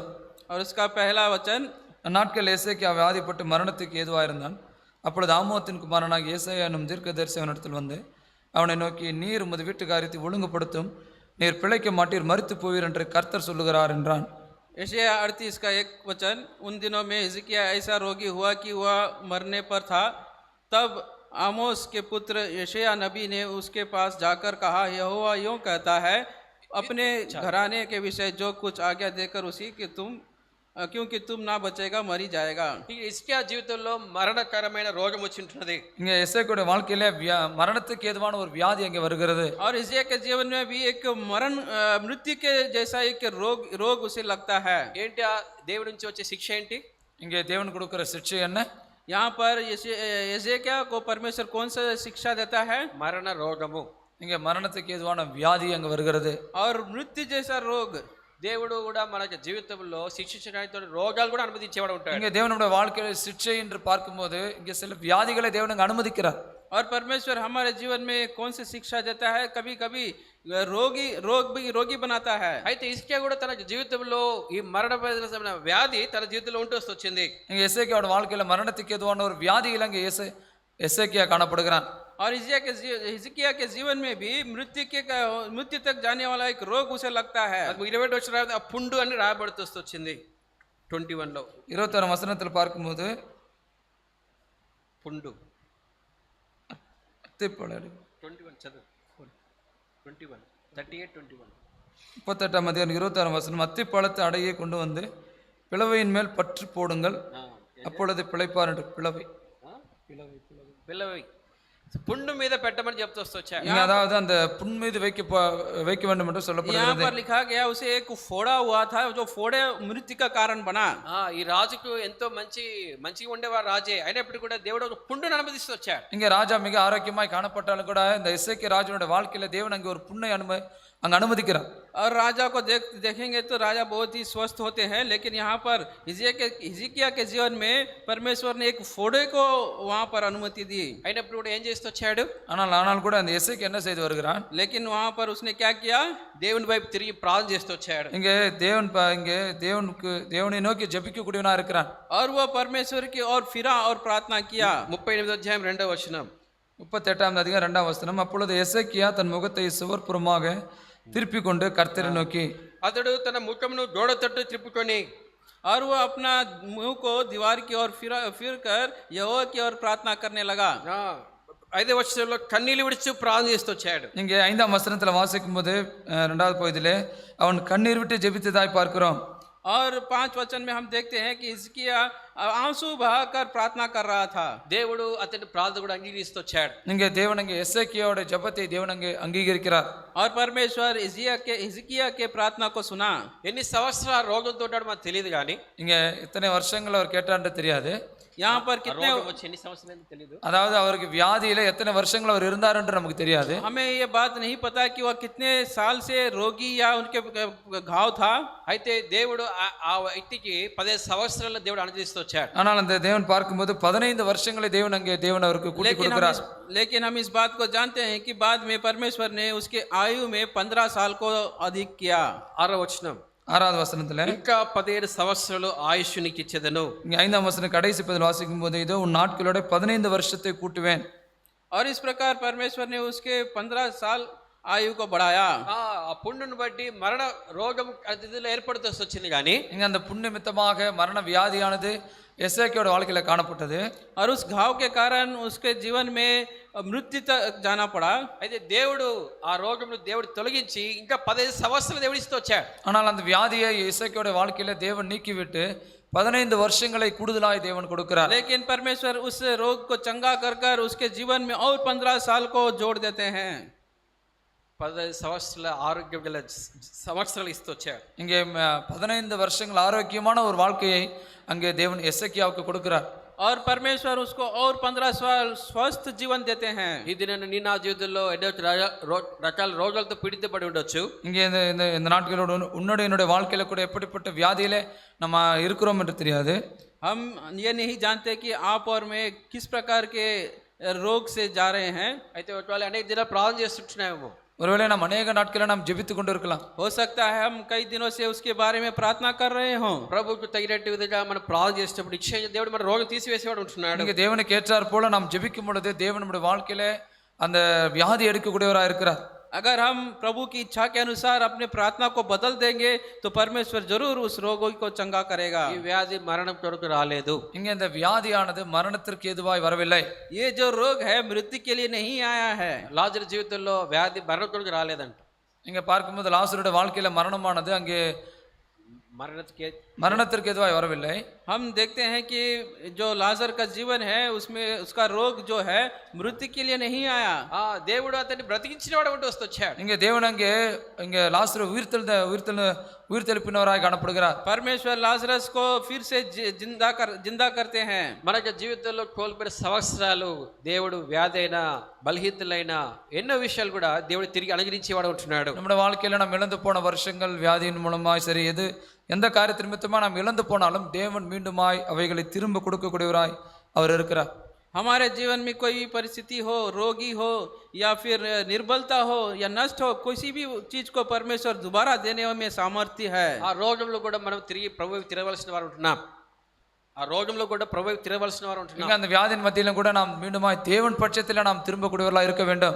और उस रोगी की अवस्था में भी हमें परमेश्वर की और फिरना जरूरी है. నాలుగవదిగా మన జీవితంలో గమనించినప్పుడు நான்காவதாக நம்முடைய வாழ்க்கையில் நாம் கவனிக்க வேண்டியது चौथा विषय हम अपने जीवन में क्या देखते हैं? నెబుకద్నెజర్ జీవితంలో చూస్తుంటున్నాం. నెబుకద్నెజరుடைய வாழ்க்கையை நாம் பார்க்கிறோம். हम नेबुकदनेस्सर के जीवन को देखेंगे. నెబుకద్నెజర్ రాజు కూడా గొప్ప రాజు పరిపాలించినప్పుడు இங்கே நேபுகாத்நேச்சார் கூட ஒரு பெரிய ராஜாவாக ஆளுகை செய்யும் பொழுது नेबुकदनेस्सर भी एक बहुत बड़ा राजा था. అయితే అతని జీవితంలో కూడా నష్టపోయిన సంవత్సరాలు ఉంటున్నాయి. இங்கே நேபுகாத்நேச்சாருடைய வாழ்க்கையில் கூட நஷ்டம் ஏற்பட்ட வருஷங்கள் காணப்படுகிறது. लेकिन उसके जीवन में भी उसने नष्ट को देखा. 7 కాలములు అతడు మానవ బుద్ధి లేనివాడుగా పశు బుద్ధి కలిగినవాడుగా అరణ్యంలో విడిచిపెట్టబడుతూ వచ్చాడు. இங்கே 7 வருஷங்கள் இங்கே தன்னுடைய நினைவை இழந்தவனாக இங்கே காடுகளே அவன் விடப்படக்கூடியவனாக காணப்பட்டான். और 7 ऋतु तक उसका जीवन कैसा था? एक जंगल के एक पशु के समान वहां पर जंगल में भटक रहा था. దానియేలు గ్రంథము 4వ అధ్యాయం. தானியேல் 4ஆம் அதிகாரம். दानियल की किताब 4 अध्याय 32వ వచనం. 32வது వచనం. और उसका 32 वचन. இங்கே மனுஷன் நின்று தள்ளப்படுவாய். చివరి భాగంలో మాట ఉన్నది. இங்கே கடைசி பகுதியில் சொல்லப்படுகிறது 7 కాలములు నీకు ఇలా జరిగినని చెప్పాను. இங்கே 32ஆம் வசனம் 2வது பகுதி. தமக்கு சித்தமாக இருந்தவனுக்கு அதை கொடுக்கிறார் என்பதை நீ அறிந்து கொள்ளும் மட்டும் 7 காலங்கள் உன்மேல் கடந்து போகும் என்று உனக்கு சொல்லப்படுகிறது என்றார். यहाँ पर 32 वचन में ये भाग लिखा है कि 7 काल तुझ पर बीतेगी. 7 కాలములు ఆరిదిగా రాజు అరణ్యంలో విడిపోవడంతో వచ్చాడు. இங்கே பார்க்கும்போது 7 காலங்கள் இங்கே நேபுகாத்நேச்சர் வனாந்திரத்தில் விடப்படக்கூடியவனாய் காணப்படுகிறான். और इस 7 काल में जो राजा नेबुकदनेस्सर है एक जंगल में घूम रहा था. పశువు వలె గడ్డి వేసిన వాడు మారుతూ వచ్చాడు. இங்கே பார்க்கும்போது மாடுகளைப் போல புல்லை மேய்த்தவனாய் காணப்படுகிறான். और एक पशु के समान जो घास चरने वाला बन गया. ఎంతో దయనీయమైన స్థితిలో అరణ్యంలో ఉంటూ వచ్చాడు. இங்கே பார்க்கும்போது எவ்வளோ ஒரு சூழ்நிலையில அந்த காடுகளிலே காணப்படக்கூடியவனா இருக்கிறான். और उसकी परिस्थिति कितनी ही दयनीय थी. ఎన్నో సంవత్సరాలు రాజ్యం నుంచి వేరు చేయబడ్డవాడుగా తన కుటుంబం నుంచి వేరు చేయబడ్డవాడుగా ఒంటరిగా విడిపోవడంతో వచ్చాడు. இங்கே எத்தனையோ வருஷங்கள் தன் குடும்பத்தை விட்டு ராஜ்யத்தை விட்டு அங்கே தள்ளப்படக்கூடியவனாய் காணப்படுகிறான். और कितने ही साल उसे अपने राज्य से दूर जाकर एक जंगल में बिताना पड़ा. అయితే ఏమవుతూ వచ్చింది? ஆனால் அங்கே என்ன சம்பவிக்கிறது? लेकिन बाद में क्या हुआ? ఆ సమయంలో మారు మనసు పొందినవాడు కూడా వచ్చాడు. இங்கே அந்த நேரத்தில் அங்கே நேபுகாத்நேச்சர் அங்கே மனம் திரும்புகிறான். और उसके बाद उसने मन फिराया. అతని బుద్ధి తిరిగి వస్తూ వచ్చింది. இங்கே மீண்டுமாக அவன் புத்தி தெளிந்து போது என்று பார்க்கிறோம். और वो अपने आप में आया. verse 36 36வது வசனம். 36 वचन. அவ்வேளையில் என் புத்தி எனக்கு திரும்பி வந்தது. నాకు నా బుద్ధి మరలా నాకు వచ్చెను. और मेरी बुद्धि फिर ज्यों की त्यों हो गई. అంటే అతని యొక్క బుద్ధి తిరిగి వచ్చినప్పుడు అతని క్షేమం దేవుడు దయచేస్తూ వచ్చాడు. இங்கே பார்க்கும்போது அவனுடைய புத்தி மீண்டுமாய் அவனுக்கு வந்த பொழுது தேவன் அங்கே ராஜ்யத்தின் மேன்மையை மீண்டுமாய் கொடுக்கக்கூடியவராக இருக்கிறார். और जब उसकी बुद्धि वापस आई तो परमेश्वर उसके राज्य को फिर से दिया. దేవుని ఎరిగిన వాడు ఉంటూ వచ్చాడు. இங்கே தேவனை அறிந்தவனாய் காணப்படுகிறான். और उसने परमेश्वर को जान लिया. దేవుడి సత్యం ఎరిగిన వాడు ఉంటూ వచ్చాడు. தேவனுடைய சத்தியத்தை அறிந்தவனாய் இருக்கிறான். और वो परमेश्वर की सच्चाई को जान लिया. దేవుని మార్గం ఎరిగిన వాడు ఉంటూ వచ్చాడు. దేవుడి మార్గములు இங்கே தேவனுடைய வழிகளை அறிந்தவனாய் இருக்கிறான். और वो उसने परमेश्वर के मार्ग को जान लिया. అప్పుడు తిరిగి రాజ్యంలో తీసుకురాబడుతూ వచ్చాడు. மீண்டுமாய் தன்னுடைய ராஜ்யத்திற்குள்ளாய் நேபுகாத்நேச்சர் அங்கே சேர்க்கப்படுகிறான். और फिर से उसे उसका राज्य का भार वापस दिया गया. సాధారణ వ్యక్తి రాబడలే. இங்கே சாதாரணமான மனிதனாய் திரும்பி வரவில்லை. एक साधारण व्यक्ति की तरह वापस नहीं आया. రాజులు మంత్రులు వచ్చి తిరిగి ఆ రాజ్యంలో అతను స్థిరపరుస్తూ వచ్చారు. இங்கே ராஜாக்களும் மந்திரிமார்களும் வந்து மீண்டுமாக தன்னுடைய ராஜ்யத்தை அங்கே ஸ்திரப்படுத்தினான் என்று பார்க்கிறோம். और उसको ये सामने राजा के साथ जो भी मंत्री और प्रधान लोग थे उसके सामने भेंट देकर उसे आदर के साथ उसके राज्य को दिया गया. తిరిగి అదే స్థానంలో కూర్చుంటూ వచ్చాడు. இங்கே இழந்து போன அதே ஸ்தானத்திலே மீண்டுமாய் நேபுகாத்நேச்சர் அங்கே உட்காருகிறான். और उसे फिर से वही राज्य जो सिंहासन में उसे वापस बैठाया गया. దేవుడు మన జీవితంలో శిక్షించినప్పుడు ఒకవేళ మన జీవితంలో జాబులు లేకుండా చేయొచ్చు, మన జీవితంలో ఉద్యోగుల నుంచి తీసివేసిన వారు ఉండొచ్చు. అయినప్పటికీ కూడా ఆ పరిస్థితుల్లో దేవుని యొక్క మార్గములు సత్యములు ఎరిగిన వారుగా తిరిగి వచ్చినప్పుడు దేవుడు కోల్పోయిన స్థానాన్ని, కోల్పోయిన విషయాన్ని కూడా దేవుడు అణిగించడానికి కూడా శక్తిమంతుడిగా ఉంటున్నాడు. நம்முடைய வாழ்க்கையில தேவன் சிற்றை அனுபவிக்கும் போது ஒருவேளை நமக்கு வேலை இல்லாமல் இருக்கலாம், இல்லை சில கஷ்டத்தின் மத்தியில் நாம் இருக்கலாம். ஆனால் அப்படிப்பட்ட ஒரு சூழ்நிலையில் தேவனுடைய வழிகளை அறிந்து, தேவனுடைய காரியங்களை நாம் அறிந்து மீண்டுமாய் தேவனிடத்தில் நாம் திரும்பும் பொழுது நாம் இழந்து போன அந்த காரியத்தை மீண்டுமாய் தேவன் நமக்கு கொடுக்கக்கூடியவராய் காணப்படுகிறார். परमेश्वर जब हमें ताड़ना या शिक्षा देता है, हो सकता है हम अपनी स्वास्थ्य को खो सकते हैं, या अपनी नौकरी खो सकते हैं, अपने धन को खो सकते हैं, लेकिन जब उस परिस्थिति में हम परमेश्वर के साथ फिर से मन फिराते हैं तो परमेश्वर हमें जो कुछ हमने खोया था उसे वापस देने वाला है. 4 విషయాలు మనం చూస్తూ వచ్చాం. நாம் 4 காரியங்களை பார்த்து வந்தோம். हमने 4 विषय को देखा. మన నష్టపోయిన మనం పొందిన బాధలు బట్టి తిరిగి నెమ్మది అనుగ్రహించేవాడు. இங்கே நாம் பட்ட கஷ்டங்கள், நாம் பட்ட வருத்தம் மூலமாய் தேவன் நமக்கு நிம்மதியை அனுமதிக்கிறார்.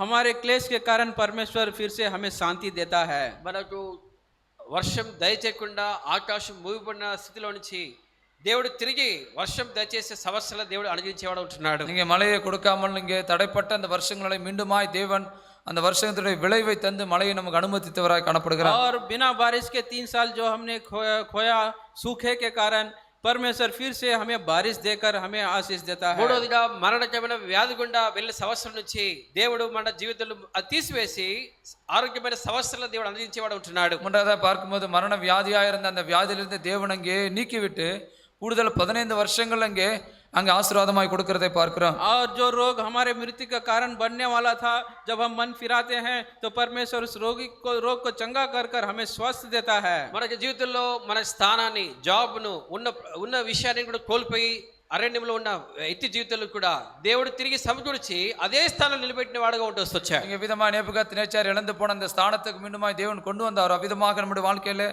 தேவனுடைய சிக்ஷையின் மூலமாக நாம் இழந்த வேலையோ இழந்த காரியங்கள் எதுவாக இருந்தாலும் தேவன் மீண்டுமாய் நமக்கு அதை கொடுத்து நம்மை ஸ்திரப்படுத்தக்கூடியவராய் காணப்படுகிறார். और जो स्थान हमने खोया था प्रभु के शिक्षा के कारण या ताड़ना के कारण परमेश्वर जब हम मन फिराते हैं तो फिर से वो स्थान हमें वापस लौटाता है. 4 విషయాల్లో మనం ఇప్పుడు చేయవలసిన విషయం ఏంటంటే మారు మనసు పొందడం. இந்த 4 காரியங்கள் மூலமாக நாம் அறிந்து கொள்ளக்கூடிய காரியம் என்னவென்றால், நாம் இப்பொழுது செய்யக்கூடிய காரியம் என்னவென்றால் நாம் மனம் திரும்ப வேண்டும். इन चारों विषय में हमें क्या करना है कि हमें अभी अपना मन को फिराना है. అప్పుడే దేవుని పక్షంగా దేవుడు కార్యం చేసేవాడు ఉంటున్నాడు. அப்பொழுது தேவனே நம் பட்சத்தில் அவருடைய காரியங்களை அவர் செய்யக்கூடியவராக இருக்கிறார். तब परमेश्वर अपने कार्य को पूरा करेगा. ఎటువంటి నష్టమైనప్పటికీ కూడా, நீங்க எப்பேற்பட்ட నష్టத்தை நாம் పెట్టుకొண்டாலும் కూడా, हो सकता है वो कितना ही बड़ा नष्ट हो, ఆరోగ్యమైన ఒకవేళ జాబ్ లేని పరిస్థితులైనా, లేకుంటే ఇబ్బందులైనా, బాధలైనా, ఎన్ని నింద అయినా, అవమానాలైనా, వీటన్నిటి కూడా దేవుడు తిరిగి మనకి ఇచ్చేవాడు ఉంటున్నాడు. நம்முடைய வாழ்க்கையில வேலையா இருந்தாலும் சரி, கஷ்டங்களா இருந்தாலும், பிரச்சனைகளா இருந்தாலும், அநேக விதமான சூழ்நிலைகள் நாம் இழந்திருந்தாலும் கூட தேவன் அவைகளை மீண்டுமாய் நமக்கு கொடுக்கக்கூடியவராக இருக்கிறார். हमारे जीवन में कोई भी परिस्थिति हो सकती है, बीमारी, रोगी, नौकरी खोना, या फिर हमारे बीच में कुछ भी नष्ट हमने जो कुछ खोया था उसे परमेश्वर फिर से देने वाला है. అదే బలసభి మన జీవితాల్లో அந்த பந்தய நேரத்தில் நம்முடைய வாழ்க்கையில, इसीलिए जब हम इस मेज के इर्द गिर्द आते हैं, ప్రభా నీ శిక్ష ఏదైనా సరే నేను అనుభవిస్తాను, இங்கே ஆண்டவரே உம்முடைய சிக்ஷை எதுவா இருந்தாலும் நான் அனுபவிக்கிறேன். हमें ये कहना है कि हे प्रभु, जो कुछ शिक्षा आप मुझे देते हो मैं उसे अनुभव करूंगा. ఆ పాపం ఏంటో నేను సంపూర్ణ విడిచిపెట్టి వైపు తిరుగుతాను. ஆண்டவரே, அது என்ன பாவமோ என்னோட வாழ்க்கையில் அந்த பாவத்தை நான் விட்டு நான் முன்பக்கமாய் நான் திரும்புகிறேன். और जो पाप मैंने आपके विरोध किया था उसे छोड़कर मैं आपकी ओर मन फिराऊंगा. వారికి జీవితంలో ఈ వాగ్దానం నెరవేరేదిగా ఉంటున్నది. அவரோட வாழ்க்கையில தேவன் அவர்கள் கொடுத்த வாக்குத்தத்தம் அங்கே நிறைவேறினது. और उनके जीवन में ही परमेश्वर की वाचा पूरी होती है. చివరిగా 90 కీర్తన 10వ వచనం అందరూ కలిసి చదువుకుందాం. கடைசியாக 90ஆம் சங்கீதம் 15ஆம் வசனத்தை நாம் அனைவரும் சேர்ந்து வாசிக்கலாம். आखिरी में हम भजन संहिता 90 का 15 वचन पढ़ेंगे. 90ஆம் சங்கீதம் 15ஆம் வசனம் அனைவரும் சேர்ந்து வாசிக்கலாம். सब मिलकर पढ़ेंगे. నీవు தேவரே, எங்களை சிறுமைப்படுத்தின நாட்களுக்கு देता आया और जितने वर्ष हम क्लेश भोगते आए उतने ही वर्ष हमको आनंद दे. ప్రభు మనతో మాట్లాడడం గాక. தேவன் தான் நம்மோடு கூட பேசுவார். प्रभु हमसे बातें करें.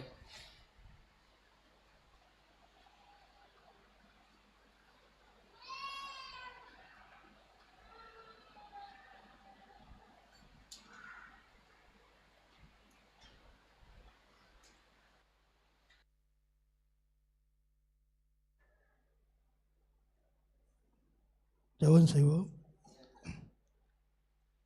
பரலோக பிதாவே, நம்முடைய மேஜைக்காக நன்றி செலுத்துகிறோம். எங்களுக்காக பிக்கப்பட்ட நம்முடைய சரீரத்துக்காகவும் சிந்தப்பட்ட நம்முடைய வெளியேறப்பட்ட இரத்தத்துக்காக நன்றி செலுத்துகிறோம். கல்வாரிலே நீர் சிந்தின உம்முடைய விலையேறப்பட்ட இரத்தத்துக்காக, ஜீவ ஊற்றுக்காக, அந்த ஊற்றிலிருந்து எங்களுக்கு மொண்டு கொள்ள முடியாத மகிழ்ச்சியோடு மொண்டு கொள்ள முடியாத அந்த சிலுவிலே நீர் எங்களுக்கு காண்பித்த உம்முடைய உன்னதமான அன்புக்காக நன்றி செலுத்துகிறோம். அந்த சிலுவிலே நீர் எங்களுக்காக பாடுபட்டீர். பாடுபட்டதினாலே உம்முடைய சரீரத்தை எங்களுக்கு அப்பமாகவும், உம்முடைய நீர் சிந்தின உம்முடைய வெளியேறப்பட்ட இரத்தமானது ரசமாக எங்களுக்கு கொடுத்ததற்காக நன்றி செலுத்துகிறோம். நீர் ஆண்டவர் எங்களுடைய பாவங்களுக்காக நீர் மரித்தீர், அடக்கம் பண்ணப்பட்டு 3ஆம் நாளில் உயிர்த்தெழுந்த தேவன், எங்களுக்காக யாவற்றையும் செய்கிற உன்னதமான தேவனாருக்காக நன்றி செலுத்துகிறோம். எல்லாவற்றும் நீர் எங்களுடைய வாழ்க்கையிலே திருப்பி கொடுக்கிற தேவன், திருப்பி அளிப்பேன் என்ற சொன்ன தேவன், உமக்குள்ளாக நாங்கள் மகிழ்ச்சியாக இருக்கும்படியாக, மீண்டுமாக எங்களை உயிர்ப்பிக்க முடியாக, ரட்சிக்க முடியாக, வருஷங்களை கூட்டி கொடுக்கும்படியாக, இழந்து போன காரியங்களை மீண்டுமாய் அழிக்கும்படியாய் செபிக்கிறோம். உடைய வாழ்க்கையிலே ஆவிக்குரிய காரியங்கள், ஆண்டவரே, ஆவிக்குரிய பிள்ளைகளை பெற்றெடுக்கக்கூடிய அளவுக்கு உடைய வாழ்க்கையிலே ஆண்டவரே மலடியாகவே காணப்படுகிறோம். அன்னாளுடைய வாழ்க்கையிலே எந்த அளவுக்கு ஆண்டவரே ஜீவியத்தில் நீர் ஆசீர்வாதத்தை கட்டளையிட்டு 6 பிள்ளைகள் பெற்றெடுத்தான் பார்க்கிறோம்.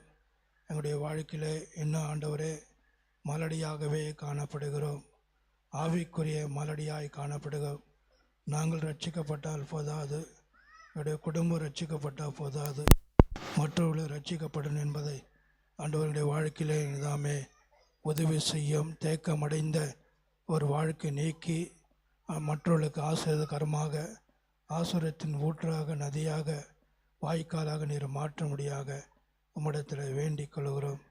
உடைய வாழ்க்கை கூட சப்பா மற்றவர்களுக்கு ஆசீர்வாதமாக நீரை எங்களை மாற்றித்தர முடியாக உம்மிடத்தில் வேண்டிக் கொள்கிறோம். மீண்டுமாய் எங்களுடைய வாழ்க்கையிலே வருஷங்களை ஆண்டவரே, நாங்கள் இழந்து போன வருஷங்களை ஆண்டவரே, எங்களுடைய ஜீவியத்திலே வறட்சியான காரியங்கள் காணப்பட்டது. வனாந்தரமான ஒரு வாழ்க்கை ஆண்டவரே, அதில் எந்த விதமான மகிழ்ச்சி இல்லை, சமாதானம் இல்லை, சந்தோஷம் இல்லை, கனி கொடுக்கிற காரியங்களில் திருப்தி அற்றுள்ளாய் காணப்படுகிறோம். வருகிறோம், போகிறோம். ஆனால் எங்களுடைய வாழ்க்கையிலே மற்றவர்களுக்கு ஆசீர்வாதமாக இல்லாத ஒரு வாழ்க்கை. வருஷங்களை மீண்டுமாக பட்சித்த காரியங்களை எங்களுக்கு நீர் கொடுத்து உம்மை போல ஆண்டவரை நாங்கள் காணப்பட என்னிலே நிலைத்திருங்கள், நான் உங்களை நிலைத்திருப்பேன், என்னில் நிலைத்திராதவன் எவனோ விட்டுண்டப்படுவான்னு சொல்லியிருக்கிறேன். அவ்விதமாக நாங்கள் காணப்படாதபடிக்கு காத்து கொள்ளும். எங்களுடைய ஜீவியத்தில் கூட எசேக்கியா போல ஆண்டவரை முடத்தில் திரும்பின பொழுது 15 வருஷம் கூட்டி கொடுத்ததற்காக ஸ்தோத்திரம். எங்களுடைய ஆவிக்குரிய வியாதியிலே நாங்கள் காணப்படுகிறோம். ஆண்டவர் எங்களுடைய ஜீவியத்திலே மற்றவர்களுக்கு பிரயோஜனமில்லாத ஒரு வாழ்க்கை ஆண்டவர் எங்களை மன்னிப்பராக பரிசுத்தமாக்கும், எங்களுடைய படைக்கு எடுத்துப்படும், பரிசுத்தமாக்கும், அநேகருக்கு பிரயோஜனமுள்ளவர்களாய் காணப்பட நீரை எங்களுக்கு கிருபை செய்ய முடியாது உம்மிடத்தில் வேண்டிக் கொள்கிறோம். எங்களை மீண்டுமாக உயிர்ப்பித்து காத்து கொள்ளும். உடைய வருகைக்கு ஆயத்தப்படுத்தும். கொடுத்த வார்த்தைக்காக நன்றி செலுத்துகிறோம். பாத்திரமாக பங்கு பெற கிருபை செய்தரலும். இயேசு கிறிஸ்து நாம் தண்டிக்கிறோம். பரலோக பரமபிதாவே, ஆமேன்.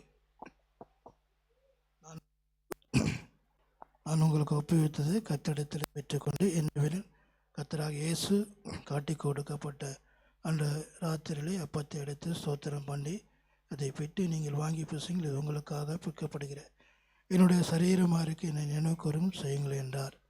அப்பத்தில் பங்கு பெறக்கூடியவர்கள் ஆயத்தமாக இருக்க என்பதற்கு உங்களுடைய வலதுகரமானது தலைக்கு மேலாக காண்பிக்கும் பொழுது அப்பமானது கொண்டு வரப்படும்.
அன்புள்ள பரலோக பிதாவே, சரீரத்தில் பங்கு பெற்றதற்காக நன்றி செலுத்துகிறோம். உம்முடைய ரசத்தில் கூட பங்கு பெறுவதற்கு நீரே எங்களுக்கு சகாயம் செய்ய முடியாக. ஆண்டவரே, பரிசுத்தமாய் நாங்கள் மேஜிலே பங்கு பெறுவதற்கு சகாயம் செய்யும் உதவி செய்தரலாம். குற்றங்களையும் மட்டுப்பாடுகளாம் மன்னிப்பராக. இயேசு கிறிஸ்து நாம் தேடுகிறோம் பரலோக பிதாவே, ஆமேன். போஜனம் பண்ண பின்பு அவர் அந்தபடியே பாத்திரத்தை எடுத்து, இந்த பாத்திரம் ரத்தத்திலாகிய புதிய உடன்படிக்கை, நீங்கள் இதை பாடும்போதெல்லாம் என்னை நினைவுக்கு வரும்படி செய்யுங்கள் என்றார். ஆகையால் நீங்கள் இந்த அப்பத்திலே புசித்து இந்த பாத்திரத்திலே பாடும்போதெல்லாம் கர்த்தர் வரமலும் அவருடைய மரணத்தை தெரிவிக்கிறீர்கள். அப்பத்தில் பங்கு பெற்றவர்கள் சரி அங்கே அவருடைய இரத்தத்தில் பங்கு பெறும்படியாக அன்புடன் கேட்டுக்கொள்கிறோம். ஆயத்தமாக இருக்கக்கூடியவர் உடைய கரத்தை உடைய தலைக்கு மேலாக காண்பிக்கும் போது உடைய ரசமானது கொண்டு வரப்படும்.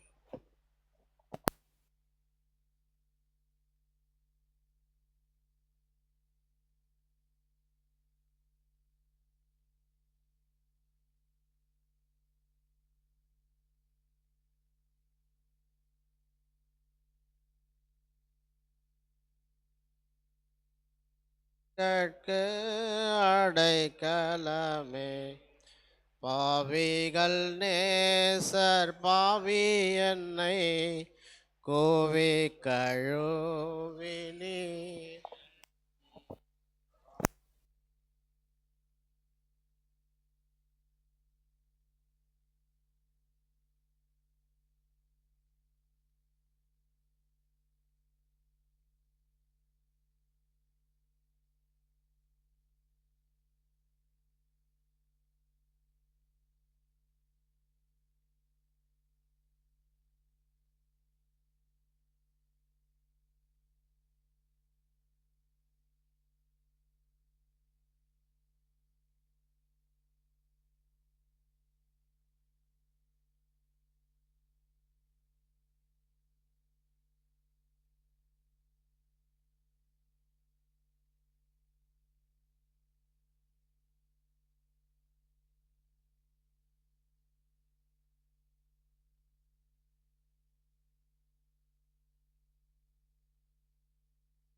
மகா இறக்கம் கிருபையுள்ள ஆண்டவரே, தயவுள்ள தகப்பனே, பணிந்து கொண்டு துதிக்கிறோம், ஸ்தோத்திரிக்கிறோம் ஆண்டவரே.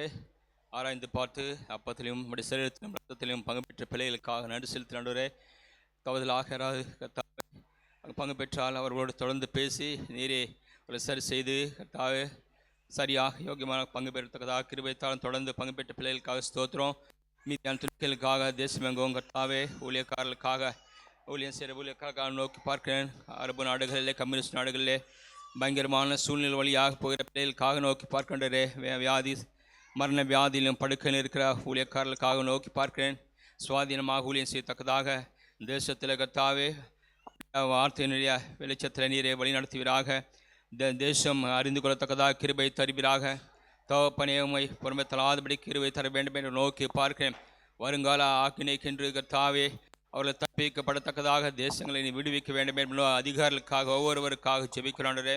தொடர்ந்து எகோவேரிய ஊழியத்திற்காக நோக்கி பார்க்க எங்கிருந்து ஜீவ நதிகள் புரண்டோட அநேகருக்கு ஆசீர்வாதகரமாக இருக்கத்தக்கதாக கிருபை தர வேண்டும் என்று நோக்கி பார்க்கிறேன். எனக்காக தாசனோட அங்கே பொழுது அண்டமான தாசனை கலங்களை பலப்படுத்தும்.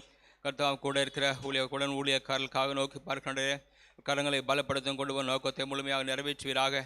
வளமையாக அங்கே தான் கர்த்தாவே ஊழியக்காரர்கள் பயன்படுத்தி கொண்டு தாசனுக்கு விசேஷ கிருபை கொடுத்து கர்த்தாவே நீரை சுகபத்திரமாக கொண்டு வருவீராக.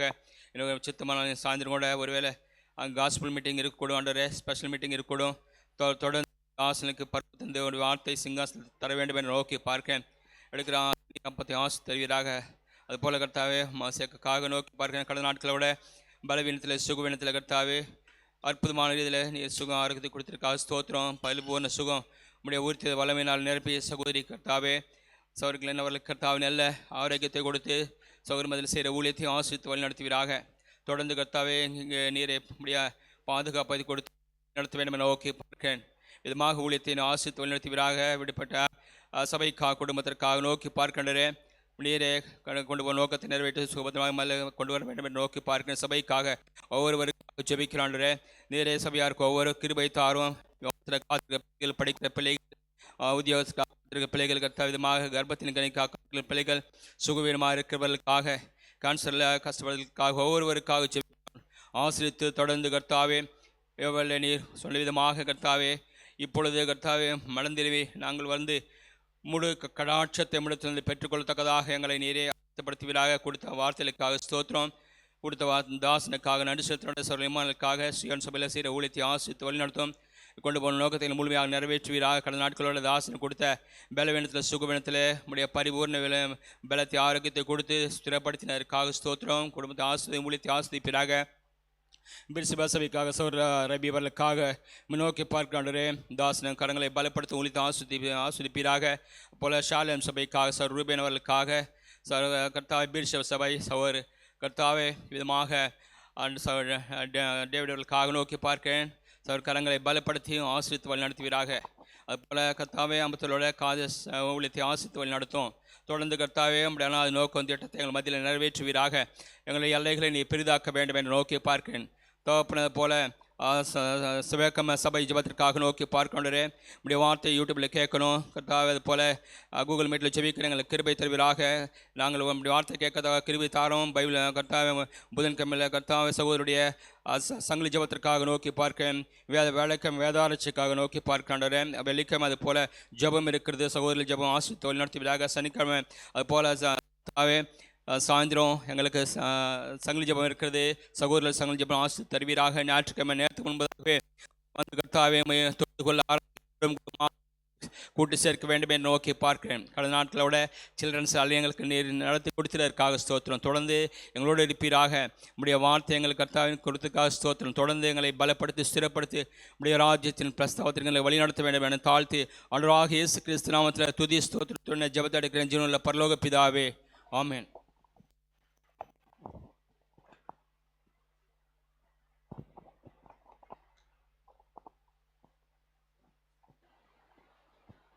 இப்பொழுது கர்த்தருக்கு நம்முடைய காணிக்கை நாளை கர்த்தரை நாம் கனம் பண்ணலாம். பாடல் புஸ்தகத்திலே 742வது பாடல் தேவ கிருபை என்றும் உள்ளது என்ற பாடலை நாம் பாடலாம்.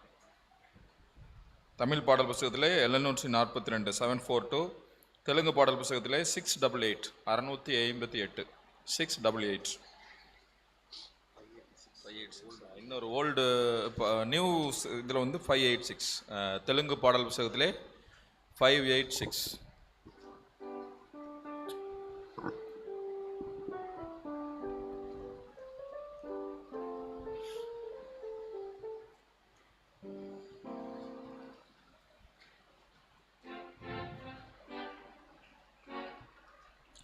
இந்த பாடல் பாடும்பொழுது நாம் எழுந்திருந்து கர்த்தருக்கு பாடும்பொழுது நாம் கர்த்தர் காணிக்கையை செலுத்தலாம்.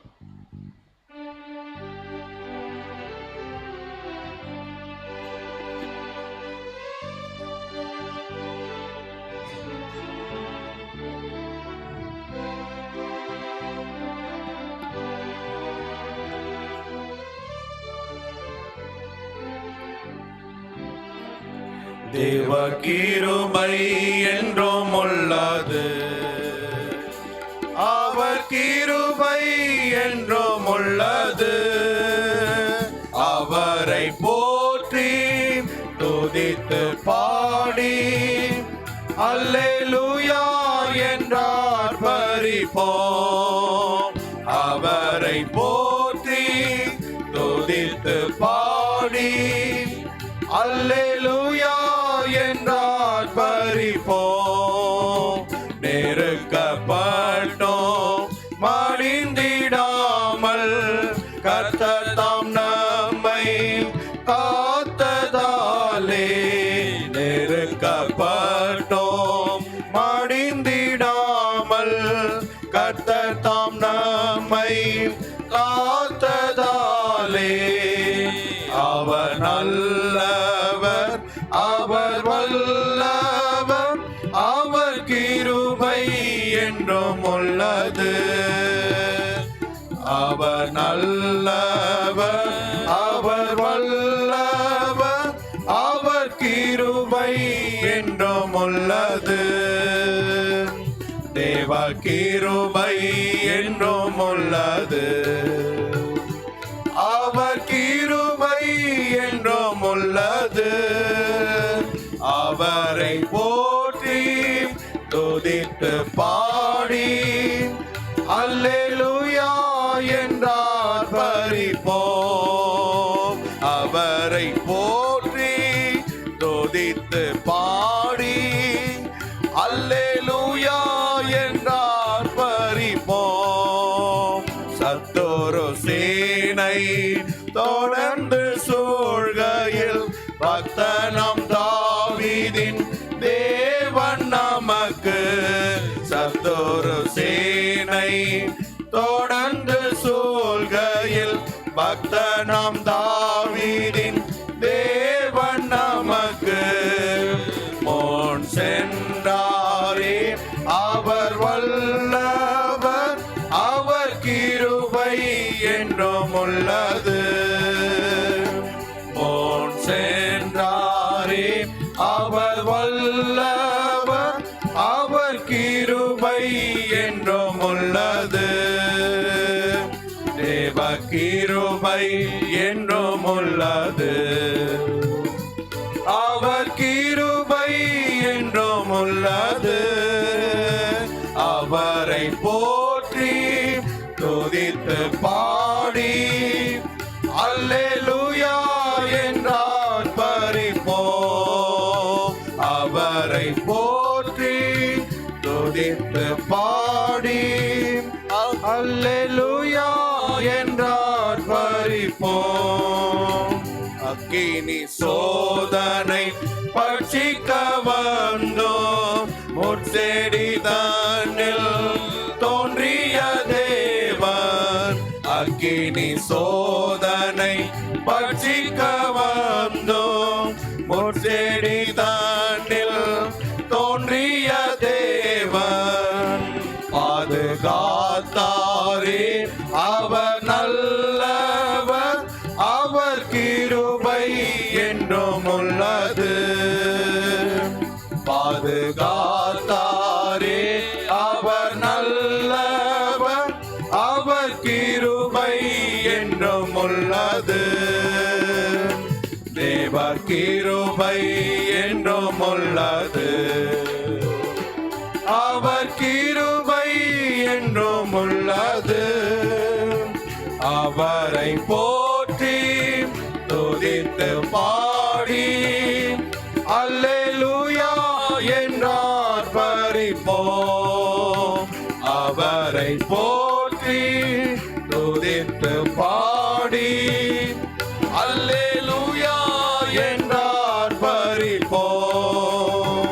காரிருள் போன்ற கஷ்டங்கள் வந்தோம், பாரினில் அவரின் பாதையில் ஒளியாய். காரிருள் போன்ற கஷ்டங்கள் வந்தோம், பாரினில் அவரின் பாதையில் ஒளியாய்.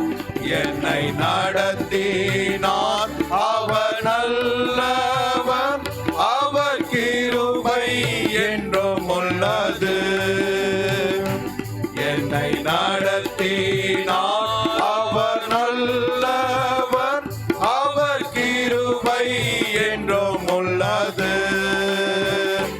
தேவ கிருபை என்றும் உள்ளது. அவர் கிருபை என்றும் உள்ளது. அவரை போற்றி துதித்து பாடி அல்லேலூயா என்றார் பரிப்போம். அவரை போற்றி துதித்து பாடி அல்லேலூயா என்றார் பரிப்போம். வெள்ளம்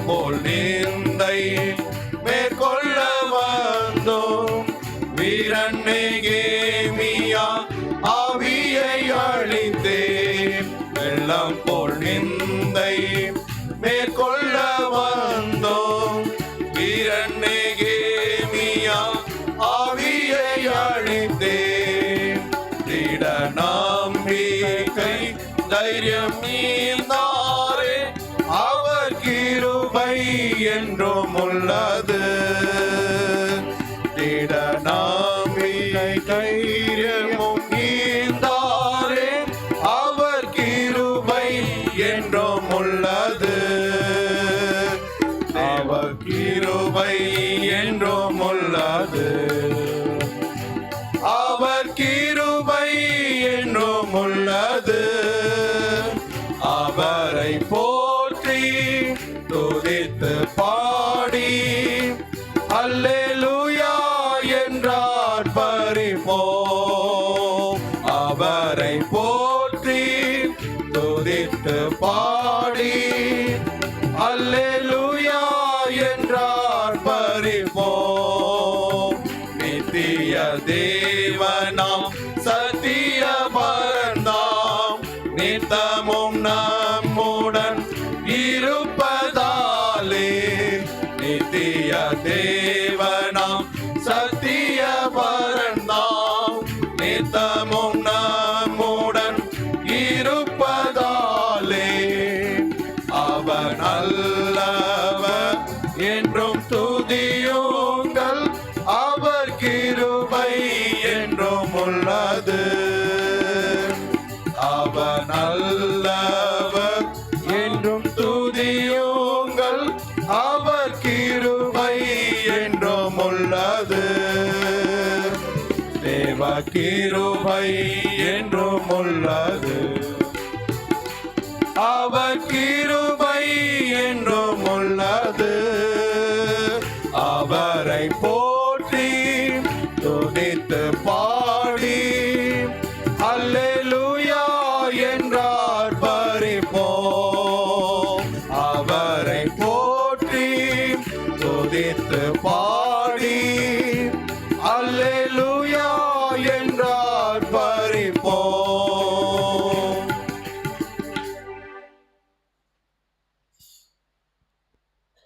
சபையின் அறிவிப்புகளை கவனித்துக் கொள்வோம். வினய், பிரதர் வினய்.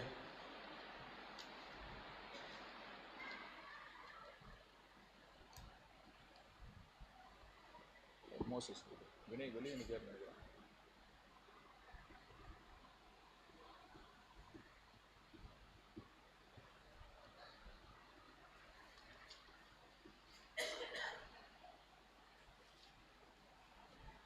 கர்த்தராக இருக்கிற இயேசு கிறிஸ்துவின் பரிசுத்த நாமத்திலே வந்த ஒவ்வொருவரையும் அன்போடு வாழ்த்தி வரவேற்கிறோம்.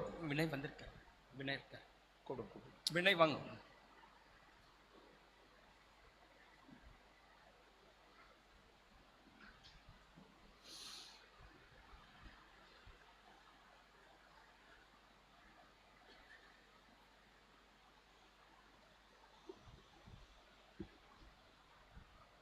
వచ్చిన వారందరిని కూడా యేసుక్రీస్తు వారి నామములో ఆహ్వానిస్తున్నాం. In the name of the Lord Jesus Christ, we welcome all those who come today. புதிதாக வந்திருக்கிறவர்களையும் கூட ஆண்டவராக இருக்கிற இயேசு கிறிஸ்துவினுடைய அற்புதமான நாமத்தினாலே நாங்கள் அன்போடு வாழ்த்தி வரவேற்கிறோம். నూతనంగా వచ్చేవారిని కూడా యేసుక్రీస్తు వారి నామములో మేము ప్రేమతో ఆహ్వానిస్తున్నాం. Even those who have come for the first time, we lovingly welcome you in the name of the Lord Jesus Christ. முடிந்த பின்பாக தயவு செய்து ஊழியர்களை சந்தித்து நீங்கள் செல்லும்படியாக உங்களை அன்போடு கேட்டுக்கொள்கிறோம். కూడిక ముగించబడిన తర్వాత దైవ సేవకులను కలిసి వెళ్ళవలసిందిగా కోరుతున్నాం. After the meeting, we request you to please have fellowship with us and then leave. கடந்த வாரம் கர்த்தருடைய பிரதான கிருபையினாலே சில்ட்ரன்ஸ் ரேலி மிக அற்புதமாக நடைபெற்றது. அதற்காக கர்த்தருக்கு நன்றி செலுத்துகிறோம். அதற்போல் பேரண்ட்ஸ் ஒவ்வொருவருக்கும் கூட, குடும்பத்தார் ஒவ்வொருவருக்கும் கூட நாங்கள் நன்றியுள்ளவர்களாக இருக்கிறோம். உங்களுடைய பிள்ளைகளை தொடர்ந்து சபைக்கு ஞாயிறு வகுப்புகளுக்கு நீங்கள் அனுப்பி வைக்கும்படியாக உங்களை అన్బోడు కేట్టుకొల్கிறோம். గత వారంలో చిల్డ్రన్స్ ర్యాలీ కూడా చాలా అద్భుతంగా ప్రభు కృపను బట్టి అక్కడ జరిగించబడుతూ వచ్చింది. అందరూ బట్టి దేవునికి వందనాలు. అదేవిధంగా మీరు ప్రోత్సహించినటువంటి అక్కడ టీచర్స్, ఆ తర్వాత తల్లిదండ్రులందరికీ కూడా ఇదే విధంగా యథాప్రకారం చిన్నపిల్లలను ఈ యొక్క సండే క్లాస్లో మీరు ప్రోత్సహించి పంపించవలసిందిగా కోరుతున్నాం. We thank the Lord for a very wonderful rally the Lord has gave us last week, and we also thank all the parents for your cooperation, and we are also requesting you to continue to please send your children to the Sunday class on time. கர்த்தருக்கு சித்தமானால் வரும் வாரத்திலே நடக்கக்கூடிய சபையின் வார கூட்டங்களை அறிவிக்கிறோம். தயவுசெய்து நீங்கள் அந்த கூட்டங்களிலே கலந்து கொள்ளும்படியாக உங்களை అన్బోర్డు అలెక్కిరోం. సంఘ వార కోటికల్లో మీకు అక్కడ అనౌన్స్మెంట్ ఇస్తాము, దయచేసి దాంట్లో కలుసుకోవాల్సిందిగా కోరుతున్నాం. Please listen to the weekly program and we request you to please play and participate. செவ்வாய்க்கிழமை மாலை 6:30 மணி அளவிலே யூடியூப்லே செய்தி வழங்கப்பட்டு சபையின் ஜெபமானது சகோதரர்கள் தனியாக சகோதரிகள் தனியாக கூகுள் மீட்லே நடைபெறும். అక్కడ మంగళవారం సాయంత్రం 6:30 గంటలకు సంఘ ప్రార్థన అక్కడ యూట్యూబ్ మూలంగా మీరు వర్తమానం విని ఆ తర్వాత గూగుల్ మీట్ ద్వారా సహోదరులు వేరువేరుగా అక్కడ మీరు ప్రార్థించవచ్చు. Tuesday 6:30 p.m. listen to the word of God for church prayer through YouTube, and then later brothers and sisters will be praying the respective Google Meet link. அதே போல் புதன்கிழமை காலை சகோதரிகள் செயின் பிரேயர் காலை 8 மணியிலிருந்து 2 மணி வரைக்கும் நடைபெறும். సహోదరులు இந்த చైన్ ప్రేయర్లే కలందు కొల్లముడిగా ఉங்களை అన్బోడు కేట్టుకొల్கிறோம். అదే ప్రకారము బుధవారము ఉదయం 8 గంటల నుంచి 2 గంటల వరకు కూడా సహోదరులకు అక్కడ గొలుసు ప్రార్థన అక్కడ జరగనున్నది కనుక దయచేసి అందరూ మీరు కలుసుకోవాల్సిందిగా కోరుతున్నాం. Also on Wednesday from morning 8 till 2 p.m. sisters will be having their chain prayer. Request all the sisters to please pray in a particular slot. சபையின் வேத ஆராய்ச்சி கூட்டமானது வியாழக்கிழமை 6:30 மணி அளவிலே யூடியூப்ல அந்த பிரசங்கம் வழங்கப்படும். అక్కడ బైబిల్ పఠనం క్లాస్ కూడా గురువారం 6:30 గంటకు యూట్యూబ్ ద్వారా మనం వినగలము. Thursday we'll be listening to the Bible study at YouTube 6:30 p.m. அதன் போல வெள்ளிக்கிழமை சகோதரிகள் உபவாச ஜெபமானது காலை 10 மணியில் கூகுள் மீட்லே நடைபெறும். అక్కడ గూగుల్ మీట్లో శుక్రవారం ఉదయకాల సమయం 9:30 గంటలకు సహోదరుల ఉపవాస ప్రార్థన గూగుల్ మీట్లో జరగనున్నది. Sisters will be having the fasting prayer on Friday morning 10 a.m. through Google Meet. சகோதரர்களுக்குரிய செயின் பிரேயர் ஆனது சனிக்கிழமை மாலை 6 மணியிலிருந்து நைட்டு 12 மணி வரை அந்த ஒவ்வொரு ஸ்லாட்லையும் 15 நிமிடங்கள் ஜெபிக்கும்படியான ஜெப காரியங்கள் இருக்கிறது. பெயர் உங்களுடைய ஸ்லாட்டில் உள்ளவர்கள் அந்த ஜெப நேரங்களிலே தயவுசெய்து ஜெபிக்கும்படியாக உங்களை అన్బోడు కేట్టుకొల్கிறோம். సహోదరులకు శనివారం సాయంత్రం 6 గంటల నుంచి రాత్రి 12 గంటల వరకు అక్కడ గొలుసు ప్రార్థన అక్కడ నియమించున్నారు కనుక మీకు ఇవ్వబడినటువంటి ఆ యొక్క ప్రత్యేకమైన సమయంలో మీరు ప్రార్థించవలసిందిగా కోరుతున్నాం. Brothers will be having their chain prayer on Saturday evening, so we request you to please pray in your particular slots. ஞாயிற்றுக்கிழமை கர்த்தருக்கு சித்தமானால் நாம் 9:30 மணி அளவில் சரியாக இந்த இடத்திலே கூடி కర్తరే நாம் ఆరాధిపోం. ప్రభు చిత్తమైతే వచ్చే ఆదివారం ఉదయం 9:30 గంటలకు ఇదే స్థలంలో మనం కూడుకొని ప్రభువుని ఆరాధించుకుందాం. God willing, next Lord's Day we'll gather here at 9:30 a.m. to worship the Lord. விசேஷித்த அறிவிப்புகள் ஆனிவர்சரி ஸ்பெஷல் மீட்டிங் 23 பிப்ரவரி 2025 நெக்ஸ்ட் சண்டே அன்றைக்கு மாலை காதேஷ் பிரேயர் ஹவுஸில் நடைபெறுகிறது. தயவுசெய்து எல்லாரும் ஜபத்தோடு அந்த ஊழியங்களிலே కలందు కొల్లుంబడియాగా ఉங்களை అన్బోడు కేట్టుకొల్கிறோம். కాదేశ్ ప్రార్థనా మందిరంలో అక్కడ వచ్చే 23వ తారీఖు ఫిబ్రవరి సాయంత్రం అక్కడ ఆ వార్షికోత్సవ కూడిక జరగనున్నది. మీరందరూ కూడా ప్రార్థించి అందులో కలుసుకోవాల్సిందిగా కోరుతున్నాం.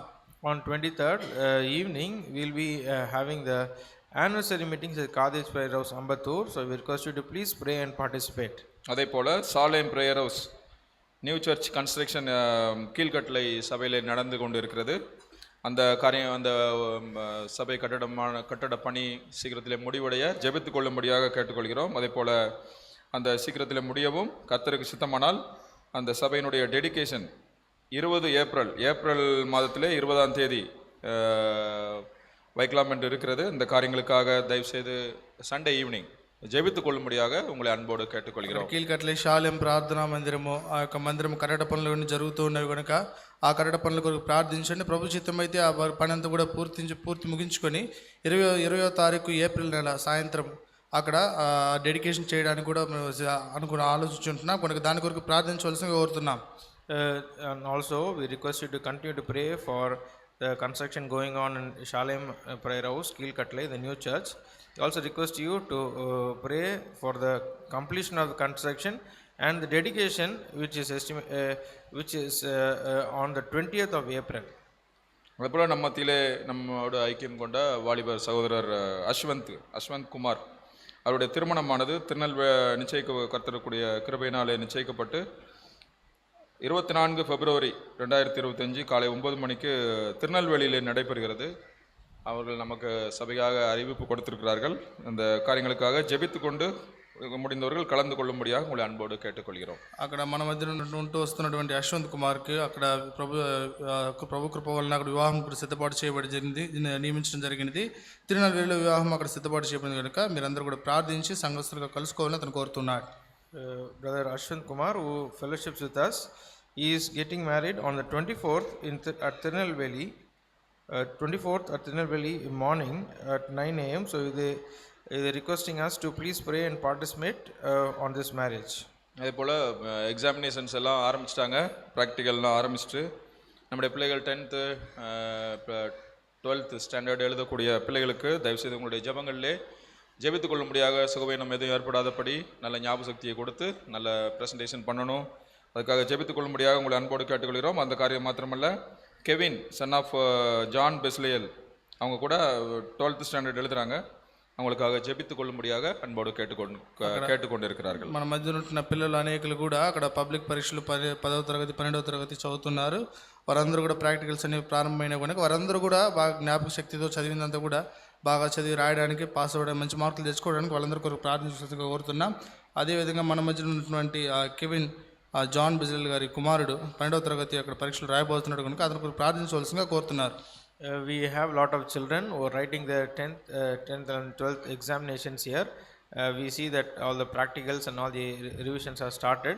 We request you to please pray for our children that they may be able to be in good health, and also the Lord may give them wisdom and they may be able to pass the exams and also present the paper well. We request also Brother John Bezaliel is requesting us to pray for his son Kevin, who is also attending the 12th exam this year. அதே போல் brother Simon Avadi அவங்களுக்கு ஜப குறிப்பு கொடுத்துருக்காங்க. அவங்களுக்கு severe dengue viral fever அவங்க பாதிக்கப்பட்டு மூட்டு வலி இது மாதிரி ரொம்ப பாதிக்கப்பட்டிருக்காங்க. தயவுசெய்து அவங்களுக்காக ஜெபித்துக் கொள்ளும்படியாக, சீக்கிரத்திலே அவர்கள் குணமடைய மற்றும் அவருடைய కుటుంబத்தாருக்காக జెబిత్తుకు కొల్లుంబడియాగా ఉங்களை కేట్టుకొండిరుక్கிறாరు. సోదరుడు సైమన్ ఆవడి ఒక విన్నపం ఇచ్చినారు. ఆయన కూడా డెంగ్యూ జ్వరం ద్వారా అక్కడ ఇబ్బంది పడుతూ అక్కడ సమస్యలో ఉన్నారు కనుక అతని కొరకు వారి కుటుంబం కొరకు ప్రార్థించవలసిందిగా, పరిపూర్ణమైన స్వస్థత త్వరగా పొందవలసిందిగా అతని కొరకు అతని కుటుంబీకుల కొరకు ప్రార్థించవలసిందిగా కోరుతున్నారు.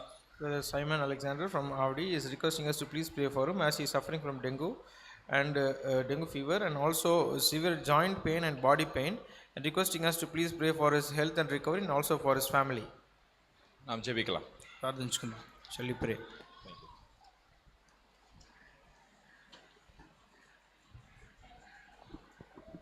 ஜெபம் செய்யலாம். அன்புள்ள ஆண்டவரே, இரக்கமுள்ள தேவனே, உம்மை துதிக்கிறோமே, ஸ்தோத்திரம் தாவே. காலையிலேருந்து மட்டும் தாவே உங்களுடைய வீட்டில் எங்களுக்கு கொடுத்த உங்களுடைய பிரசன்னத்துக்காக நன்றி செலுத்துகிறோம். ஆவியோடும் உண்மையோடும் நாங்கள் உண்மை தொழுது கொள்ளும்படியாகவும், ஆண்டவரே உங்களுடைய வார்த்தையின் வெளிச்சத்தில் எங்களை ஆராய்ந்து பார்த்து உங்களுடைய பந்தியில் பங்கு பெறும்படியாக எங்களுக்கு கொடுத்த அந்த மகாபெரிய ஸ்லாக்கியத்துக்காக ஸ்தோத்திரம் தாவே. ஆண்டவரை கொண்டு வந்த வார்த்தைகளுக்காக, ஜீவனுள்ள வார்த்தைகளுக்காக கூட நன்றி செலுத்தி உண்மை துதிக்கிறோம். விசேஷமாய் ஆண்டவருக்கு தாவே ஆண்டவருக்கு பிள்ளைகள் கொண்டு வந்த காணிக்கைக்காக நன்றி செலுத்துகிறோம். இந்த காணிக்கை கூட ஆசீர்வதித்து உங்களுடைய நாமத்தின் மகிமைக்காக உபயோகப்படுத்திக் கொள்ள உதவி செய்ய ஆண்டவரை. இந்த தாசனுக்கு தாவே பிரக்லனுக்காக அவருடைய ஊழியத்துக்காக நன்றி செலுத்துகிறோம். இப்போது கூட அந்தமான் நீர் அவரை உபயோகப்படுத்தி வருகிறீர். ஆண்டவரை ஊழியத்தை முடித்து பத்திரமாய் எங்கள் மத்தியில் கொண்டு வந்து சேர்க்க வேண்டுமா ஜெபிக்கிறோம் தாவே.